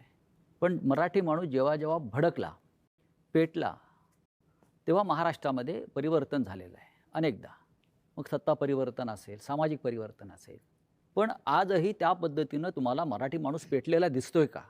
एक लक्षात घ्या की मराठी माणूस पेटला तेव्हा संयुक्त महाराष्ट्र झाला. मुंबई महाराष्ट्राला मराठी माणसाने मिळवून दिली. मधला जो काळ होता 60 ते 66, जर माझा आवाज 60 ते 66, याच्यामध्ये आत्ता जी राजनी सांगितली ती परिस्थिती निर्माण झालेली. मराठी माणूस खचून गेला होता, आत्मविश्वास गमावला होता, आणि त्याच्यात एक ताकद, चैतन्य निर्माण करण्यासाठी शिवसेनेची स्थापना झाली. इतके वर्ष व्यवस्थित चाललं. आपल्याला सगळ्यांना असं वाटलं की आता हे काय पुढे कोण हिंमत करणार नाही. मात्र शिवसेना ज्या पद्धतीने त्यांनी फोडली, राजकारणामध्ये पक्षांतर होतात, इथली लोक तिकडे जातात, पण पक्ष संपवणं, पक्षाचं चिन्ह काढून घेणं, त्याची मान्यता जवळपास रद्द करणं, म्हणजे त्याचं अस्तित्व नष्ट करणं, जी मराठी माणसाची ताकद आहे ती तोडून फोडून टाकणं, हे काय दर्शवतं? म्हणजे ठीक आहे ना, मी मागे पण म्हटलं की युत्या होतात, आघाड्या होतात, आघाड्या तुटतात, युत्या तुटतात, पुन्हा मग ते पक्ष एकत्र येऊ शकतात, पण पक्ष संपवत आहे हा कोणता प्रश्न? पण त्यावेळेला सुद्धा राजसाहेब, त्यावेळेला सुद्धा संयुक्त महाराष्ट्राची लढाई ही महाराष्ट्रातल्या मराठी माणसाविरुद्धच होती. राज्यकर्ते मराठीच होते आणि आताही राज्यकर्ते मराठीच आहेत. म्हणजे मराठी विरुद्ध मराठी. पण त्यांचे मालक जे आहेत त्यांच्याकडे ते नोकरी करतात. यातलं सांगू का, हे सगळे ससाणे आहेत. मालकाच्या हातावरती बसून पक्षी मारून आणणं हे ससाण्याचं काम असतं. इथे मालकाच्या हातावरती बसून आपलीच माणसं फोडणं हे आताच्या लोकांचं काम आहे. म्हणजे स्वकीयांचा घात करणं हे फक्त पक्षांमध्ये नसून राजकीय पक्षांमध्ये पण तेच चालू आहे. आणि तीच कृती आता सगळी सुरू आहे. आपल्याच लोकांकडनं ह्या गोष्टी करवून घ्यायच्या. कसं आहे, मराठी म्हणून तुम्ही एकत्र आलाच नाही पाहिजेत. आणि याच्यासाठी म्हणून मग जातीजातींमध्ये भेद निर्माण करणं, जाती एकमेकांच्या अंगावर ढकलणं, एकमेकांच्या उरावरती बसवणं, आणि त्याच्यातनं भांडणं, वाद, मारामाऱ्या ह्या सगळ्या गोष्टी करवून त्यांना महाराष्ट्र हा एकत्र मराठी म्हणून असता कामा नये, याच्यासाठीचं हे सगळं अख्खं राजकारण त्यांचं सुरू आहे. आपण एकत्र आलेला आहात, महाराष्ट्राला आनंद झाला, मराठी माणूस एकवटला. पण भारतीय जनता पक्षाचे सध्याचे मुख्यमंत्री देवेंद्र फडणवीस म्हणतात आपल्या युतीविषयी, ही करप्शन आणि कन्फ्युजनची युती आहे. यांचा सगळ्यांचा डोलारा जो आहे ना, या सगळ्यांचा डोलारा हा नरेंद्र मोदींवरती अवलंबून आहे. बरं का, ही बसवलेली माणसं आहेत सगळी. ह्यातला बसलेला माणूस कोणीच नाहीये. आणि बसवलेला जो माणूस असतो ना, तो फक्त धन्याचा ऐकतो, मालकाचा ऐकतो. त्याच्यामुळे मालक जे सांगेल त्याप्रमाणे काम करायचं, त्या सगळ्या गोष्टी करायच्या. त्याच्यामुळे मला काही त्यांच्या बोलण्याला काही लॉजिक आहे असं मला वाटत नाही. आणि भ्रष्टाचाराच्या गोष्टी तर फडणवीसांनी करूच नाहीत ना. ते बैलगाडी घेऊन गेले होते नाही का अजित पवारांच्या बाबतीत. कालच अजित पवार बोललेत ना. हो, अजित पवारांच्या बाबतीत बैलगाडी घेऊन गेले होते की हे पुरावे आम्ही घेऊन येतोय म्हणून. मग आता म्हणतायत की कोर्टात केस चालू आहे. अरे मग द्या ना ते पुरावे. कसं आहे, आपलं ठेवायचं झाकून, दुसऱ्याचं बघायचं वाकून, या लेवलला आता ते आलेत. तुमच्याकडे काय चालू आहे ते एकदा बघा. मी परवा दिवशीच्या पत्रकार परिषदेत म्हटलं नाही, या देशामध्ये कोणी राजकारणामध्ये सत्तेचा अमरपट्टा घेऊन आलेला नाहीये. सत्ता बदलत असतात, काळ ह्या सगळ्या गोष्टी बघत असतो. उद्या ज्या दिवशी हे बदलेल, तुम्ही टार्गेट आहात. मुख्य लक्ष तुमच्यावर आणि तुम्ही टार्गेट आहात. कशावरती म्हणजे ही चाटम मंडळी जी आहेत भाजपमधली, ज्यांना तुम्ही चाटम म्हणता, ते तुमच्या प्रश्नामध्येच उत्तर आलं ना. तर जसं कन्फ्यूज आणि करप्शनची युती म्हटलंय. नाही, काय- corruption त्यांचं म्हणणं करणारे- की अनेक वर्ष आपली सत्ता आहे. आणि त्याच्यामध्ये ते सहभागी होते.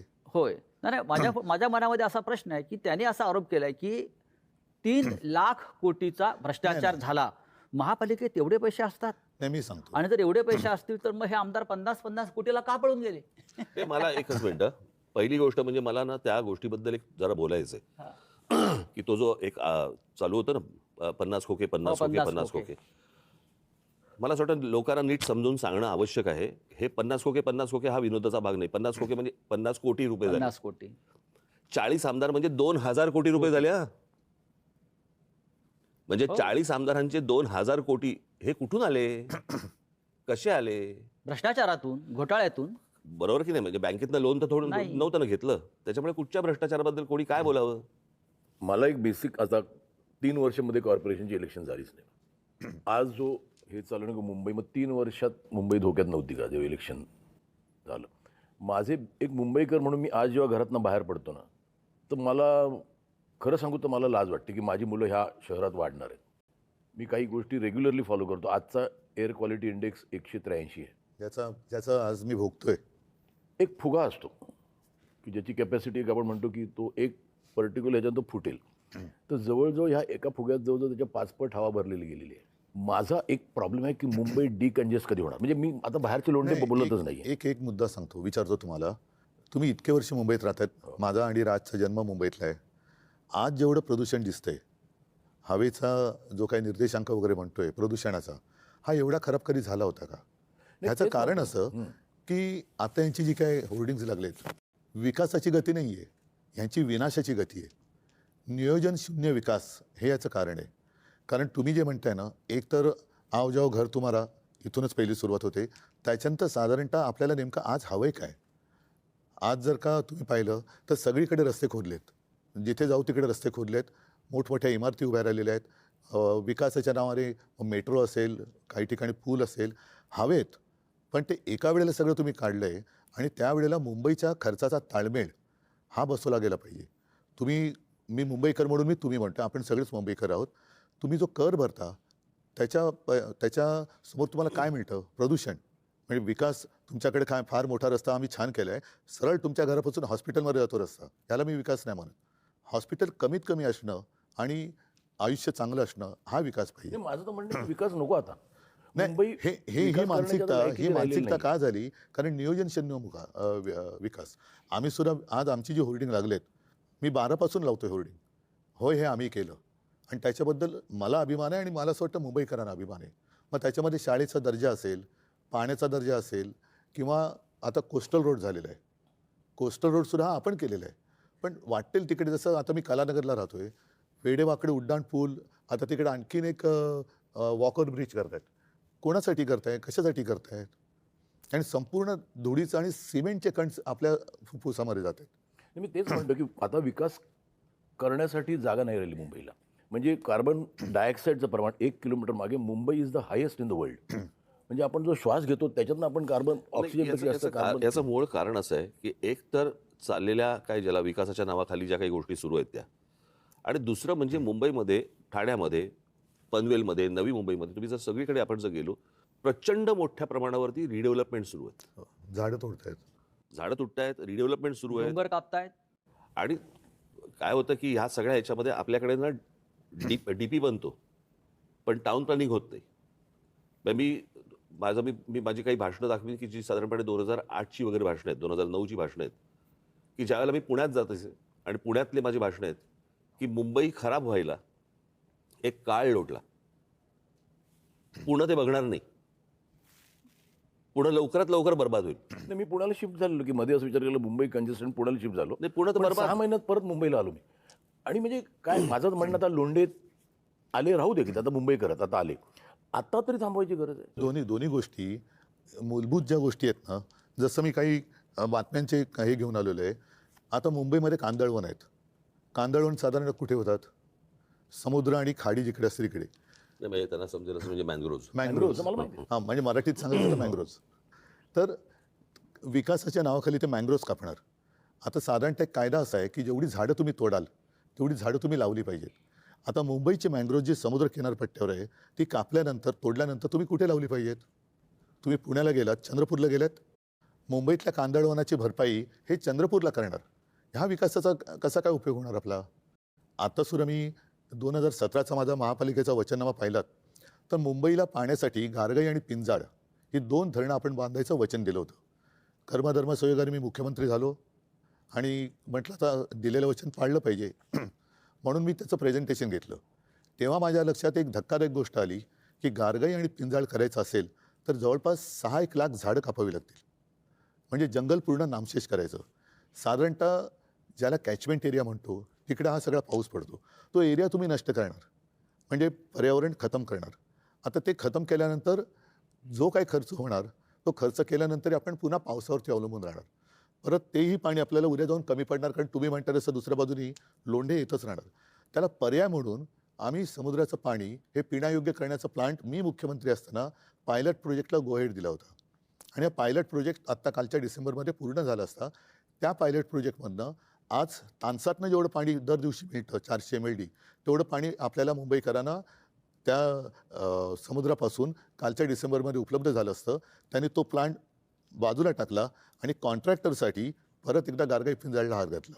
आरेच्या जंगलाला मी संरक्षण दिलं होतं मेट्रोच्यासाठी. अरे मी पण केलं ना, मेट्रोचं लोकार्पण मी पण केलं, मेट्रो 2चं. माझं म्हणजे म्हणणं होतं म्हणजे सरकारचं की तुम्हाला कारशेडसाठी आरेचं जंगल कापण्याची गरज नाही, कांजूर मार्गला होऊ शकतं. आता याने काय केलं, हट्टापायी आरेचं जंगल मारलंच प्लस कांजूर मार्गला करतात. कशासाठी करता हे? उद्धव साहेब, म्हणजे दोन्हीकडे नाही, माझं कॉन्ट्रॅक्टर प्रश्न हा आहे की इथे मुंबईत राहणारा सफर करून करतोय तो आपण- मिडल क्लास, नाही मिडल क्लास करतो. आज ज्या बिल्डिंग होतात तिकडे 24 तास पाणी असतं. आज माझे छोटे मिडल क्लास जिथे राहतात नक्कीच. त्यांना 2 तास सकाळी पाणी, 3 तास सकाळी पाणी. तो जो एक भाग आहे ना की किती क्राऊड का मुंबईत. बरं आज मला बाहेर पडलो तर जिथे मला 10 मिनिटं लागत होती तिथे आज मला 1 तास लागतो. तर डिकंजेस्ट करणं माझं असं म्हणणं आहे की लोकांना तर सांगा की मुंबई आहेत ते राहू दे की. म्हणजे मी म्हणतो आले ते आले, तर समजा ते मुंबईकरच झाले, पण आहेत त्यांना एक समजायला पाहिजे की आता जागा नाही. 51 लाख गाड्या आहेत मी एक सांगतो तुला. मुंबईत. काय आहे, मला असं वाटतं की ह्या काही गोष्टींकडे राजकीय पक्ष म्हणून न बघता मला असं वाटतं राज्य म्हणून पाहणं गरजेचं आहे. काय आहे, 4 प्रकारच्या जागा असतात. एक केंद्र सरकारची जागा असते, एक राज्य सरकारची जागा असते, एक महानगरपालिकेची जागा असते आणि एक खाजगी जागा असते. बरोबर? आता गोदरेजची खाजगी जागा आहे, तिकडे तुम्हाला एकही झोपडी मिळणार नाही. पण केंद्र सरकारच्या, राज्य सरकारच्या आणि महानगरपालिकांच्या, बरोबर, या ज्या सगळ्या जागा आहेत याला आईबापच नाही. म्हणजे आज कित्येक वेळेला अशा अनधिकृत गोष्टी ह्या पाडल्या गेल्या आणि नंतर तिकडचे कोणीतरी अधिकारी त्यांना त्याच्यावरती ज्या प्रकारचा ज्याला वचक पाहिजे तो वचक मला असं वाटतं की येणं गरजेचं आहे. तो कोणी म्हणजे तो उद्या आम्ही आणू, उद्या कोणी राज्यातली लोक असतील त्यांनी आणावा, उद्या राज्यात आम्ही आलो तर आम्ही आणू. पण मला असं वाटतं की तुम्ही जे बोलताय ते अत्यंत योग्य आहे की जागा संपलेली आहे. बरोबर? आता साधी गोष्ट आपण समजा प्रदूषणाची गोष्ट बोललो, प्रदूषणाची, तर मुंबईमध्ये हीच हालत आहे, मला मान्य. परंतु आज दिल्लीमधली हालत काय आहे? तिकडे 200च्या वर आहे इक्वालिटी. बरोबर की नाही? आणि आज दिल्लीमध्ये जर समजा आपण बघितलं तर केंद्र आणि राज्य अशा दोन्ही गोष्टी तिकडे आहेत. राजसाहेब, तुम्ही एक फार नाही, महत्वाचा मुळामध्ये- मुद्दा आता मांडला. नाही, मुळामध्ये राज्यकर्त्याचं प्रेम हे राज्यावरती असायला पाहिजे, सत्तेवरती असतं का म्हणे. सत्तेसाठी वाटेल ते करायचं आणि बट्ट्याबोळ झाला की हात वर करायचे. आता तुम्ही मला सांगा, मुंबईमध्ये आपण राहणार आहोत. दुर्दैवाने मी असं म्हणेन की आजचे राज्यकर्ते हे मुंबईकर नाही आहेत. जरी मराठी आहेत, महाराष्ट्रातले असले तरी त्यांना मुंबईकरांसाठी किंवा त्यांच्या शहरांसाठी काही पडले का त्यांच्या नागरिकांसाठी? इथे ते फक्त कॉन्ट्रॅक्टरसाठी काम करतात. इथे 2 महत्त्वाचे प्रश्न उपस्थित झालेले आहेत. एक तर आता राजसाहेबांनी जो मुद्दा सांगितला, जमीन केंद्र सरकारची आहे, राज्य सरकारची आहे, खाजगी आहे. पण आज मुंबईसह महाराष्ट्रातल्या जमिनींचा मालक मोदींचा लाडका उद्योगपती झालेला आहे. एकेकाळी आपल्या महाराष्ट्रात देशामध्ये विनोबा भावेंनी घोषणा दिली होती सबभूमी गोपाल की. आज सबभूमी अदानी की. मुंबई वाचवायची असेल तर हे जे आपल्या मुंबईच्या मोक्याच्या जमिनी गिळंकृत करण्याचे जे काम चालू आहे, जे आपल्या जाहीरनाम्यात सुद्धा आहे, वचननाम्यात सुद्धा तो आपण मुद्दा घेतला आहे, हे आपण कसं करणार? मुंबई वाचवायची असेल तर आधी आपल्या महत्त्वाच्या मोक्याच्या जमिनी धारावीसह मिठागर असतील, टोल नाके असतील, हे आज एका उद्योगपतीच्या नाही, घशात आज- घालण्याचं आज- काम केलेलं आहे. नाही आज त्यांना अडवणारं कुठे प्रशासनमध्ये नाहीच आहे ना. केंद्रातनं ऑर्डर आली, जसं मागाशी राज म्हणाला, हे ससाणे बसलेले आहेत, ते जागा दाखवतात आणि ते जागा घेऊन त्या याच्या घशात घालतात अदानीच्या. मूळ महापालिका आता एक शेवटचं ठिकाण राहिलेलं आहे की जिकडे ठामपणाने त्यांना नाही सांगणार नाही, कोणतरी नाही, पाहिजे. माझा तोच मुद्दा आहे की आपण जे म्हणतो की या महापालिकेवरती भगवा फडकला पाहिजे किंवा मराठी माणसाची ताकद इथे आली पाहिजे, म्हणजे सत्ता आली पाहिजे. ही सत्ता आल्यावरती प्रश्न संपतील का? जे प्रश्नासाठी आपण आता उभे आहोत, मी तुम्हाला आपण एकत्र आलेला मी एक आहात. गोष्ट सांगतो. आणि सगळ्यात मोठं संकट हे गौतम अडाणी मुंबई गिळतोय भाजपच्या मी माध्यमातून. याच्याबद्दल एक गोष्ट बोलतो. हा, मला असं वाटतं की मुंबई महानगरपालिका याची मुदत संपली 2022ला आणि 2022लाच मला असं वाटतं उद्धव सरकार गेलं, बरोबर? त्याच्या आधी महापालिका विसर्जित झाली होती. आधी म्हणजे कधी मग 21ला 6 महिन्या अगोदर माझं जूनमध्ये सरकार पाडलं. मला वाटतं मार्च 4-5 महिन्या अगोदर, बरोबर? तेव्हा मुदत संपली. 22 त्याच्यानंतर 25 पर्यंत, 4 वर्ष झाली आता. या 25 पर्यंत, आज 26 कधी 26ला आज जानेवारीमध्ये निवडणूक होते. इतकी वर्ष का गेली? मी माझ्या पुढच्या काही भाषणांमधनं किंवा माझ्या काही इंटरव्ह्यूमधनं मी ते तुम्हाला नीट सांगणार आहे की ह्याचं काय प्लॅनिंग चालू होतं आणि 24 ते 25 मध्ये काय झालं, एका वर्षात काय झालं, हे मी तुमच्यासमोर आणणार आहे. मी आत्ता नाही बोलत या विषयात, परंतु हे काय प्रकारचं प्लॅनिंग आणि कशासाठी या निवडणुका पुढे ढकलत आज 26 पर्यंत आल्यात ते मी तुम्हाला सांगणार आहे नंतर. ही माणसं जी आहेत ना, ही म्हणून मगाशी मी म्हटलं नाही, ही बसवलेली माणसं आहेत. आणि तू म्हणतोस की हे जागा दाखवतात, हे जागा नाही दाखवत. ते जागा पाहतात, हा, तेच ह्यांच्याकडे ते. सह्यांसाठी फक्त फायली येतात की ह्याच्यावर सही कर. आता आपल्याच लोकांना, आपल्याच इकडच्या मराठी लोकांना समजत नाही होत आपण काय करतो हे त्यांना नंतर कालांतराने समजेल की त्यांनी आपण काय महाराष्ट्राचं घोडचुका डेथ वॉरंट केल्या. काढलेलं नाही आहे. नाही, एक मिनिट. आपल्या सहीनं मराठी संजय. माणसाच्या सहीनं मराठी माणसाचं डेथ वॉरंट काढलं. आणि तसं त्यातलं कसं आहे, एकच मिनिट, की देवेंद्र फडणवीस नागपूरचे, अजून बाकीचे सगळे बाहेरचे. मी एकदा ना एकच गोष्ट म्हणून सांगतो, मी एकदा स्वित्झर्लंडला गेलो होतो आणि स्वित्झर्लंडला गेल्यावरती मी तो देश पाहत होतो आणि तो देश सगळ्या काय गाड्या फिरत आहेत, सगळ्यांकडे उत्तम नोकऱ्या आहेत, सगळे सुंदर रस्ते आहेत, उत्तम निसर्ग आहे, सगळं व्यवस्थित छान. तो सगळा देश पाहताना मला पहिला मनात प्रश्न आला, इथला विरोधी पक्ष काय करतो?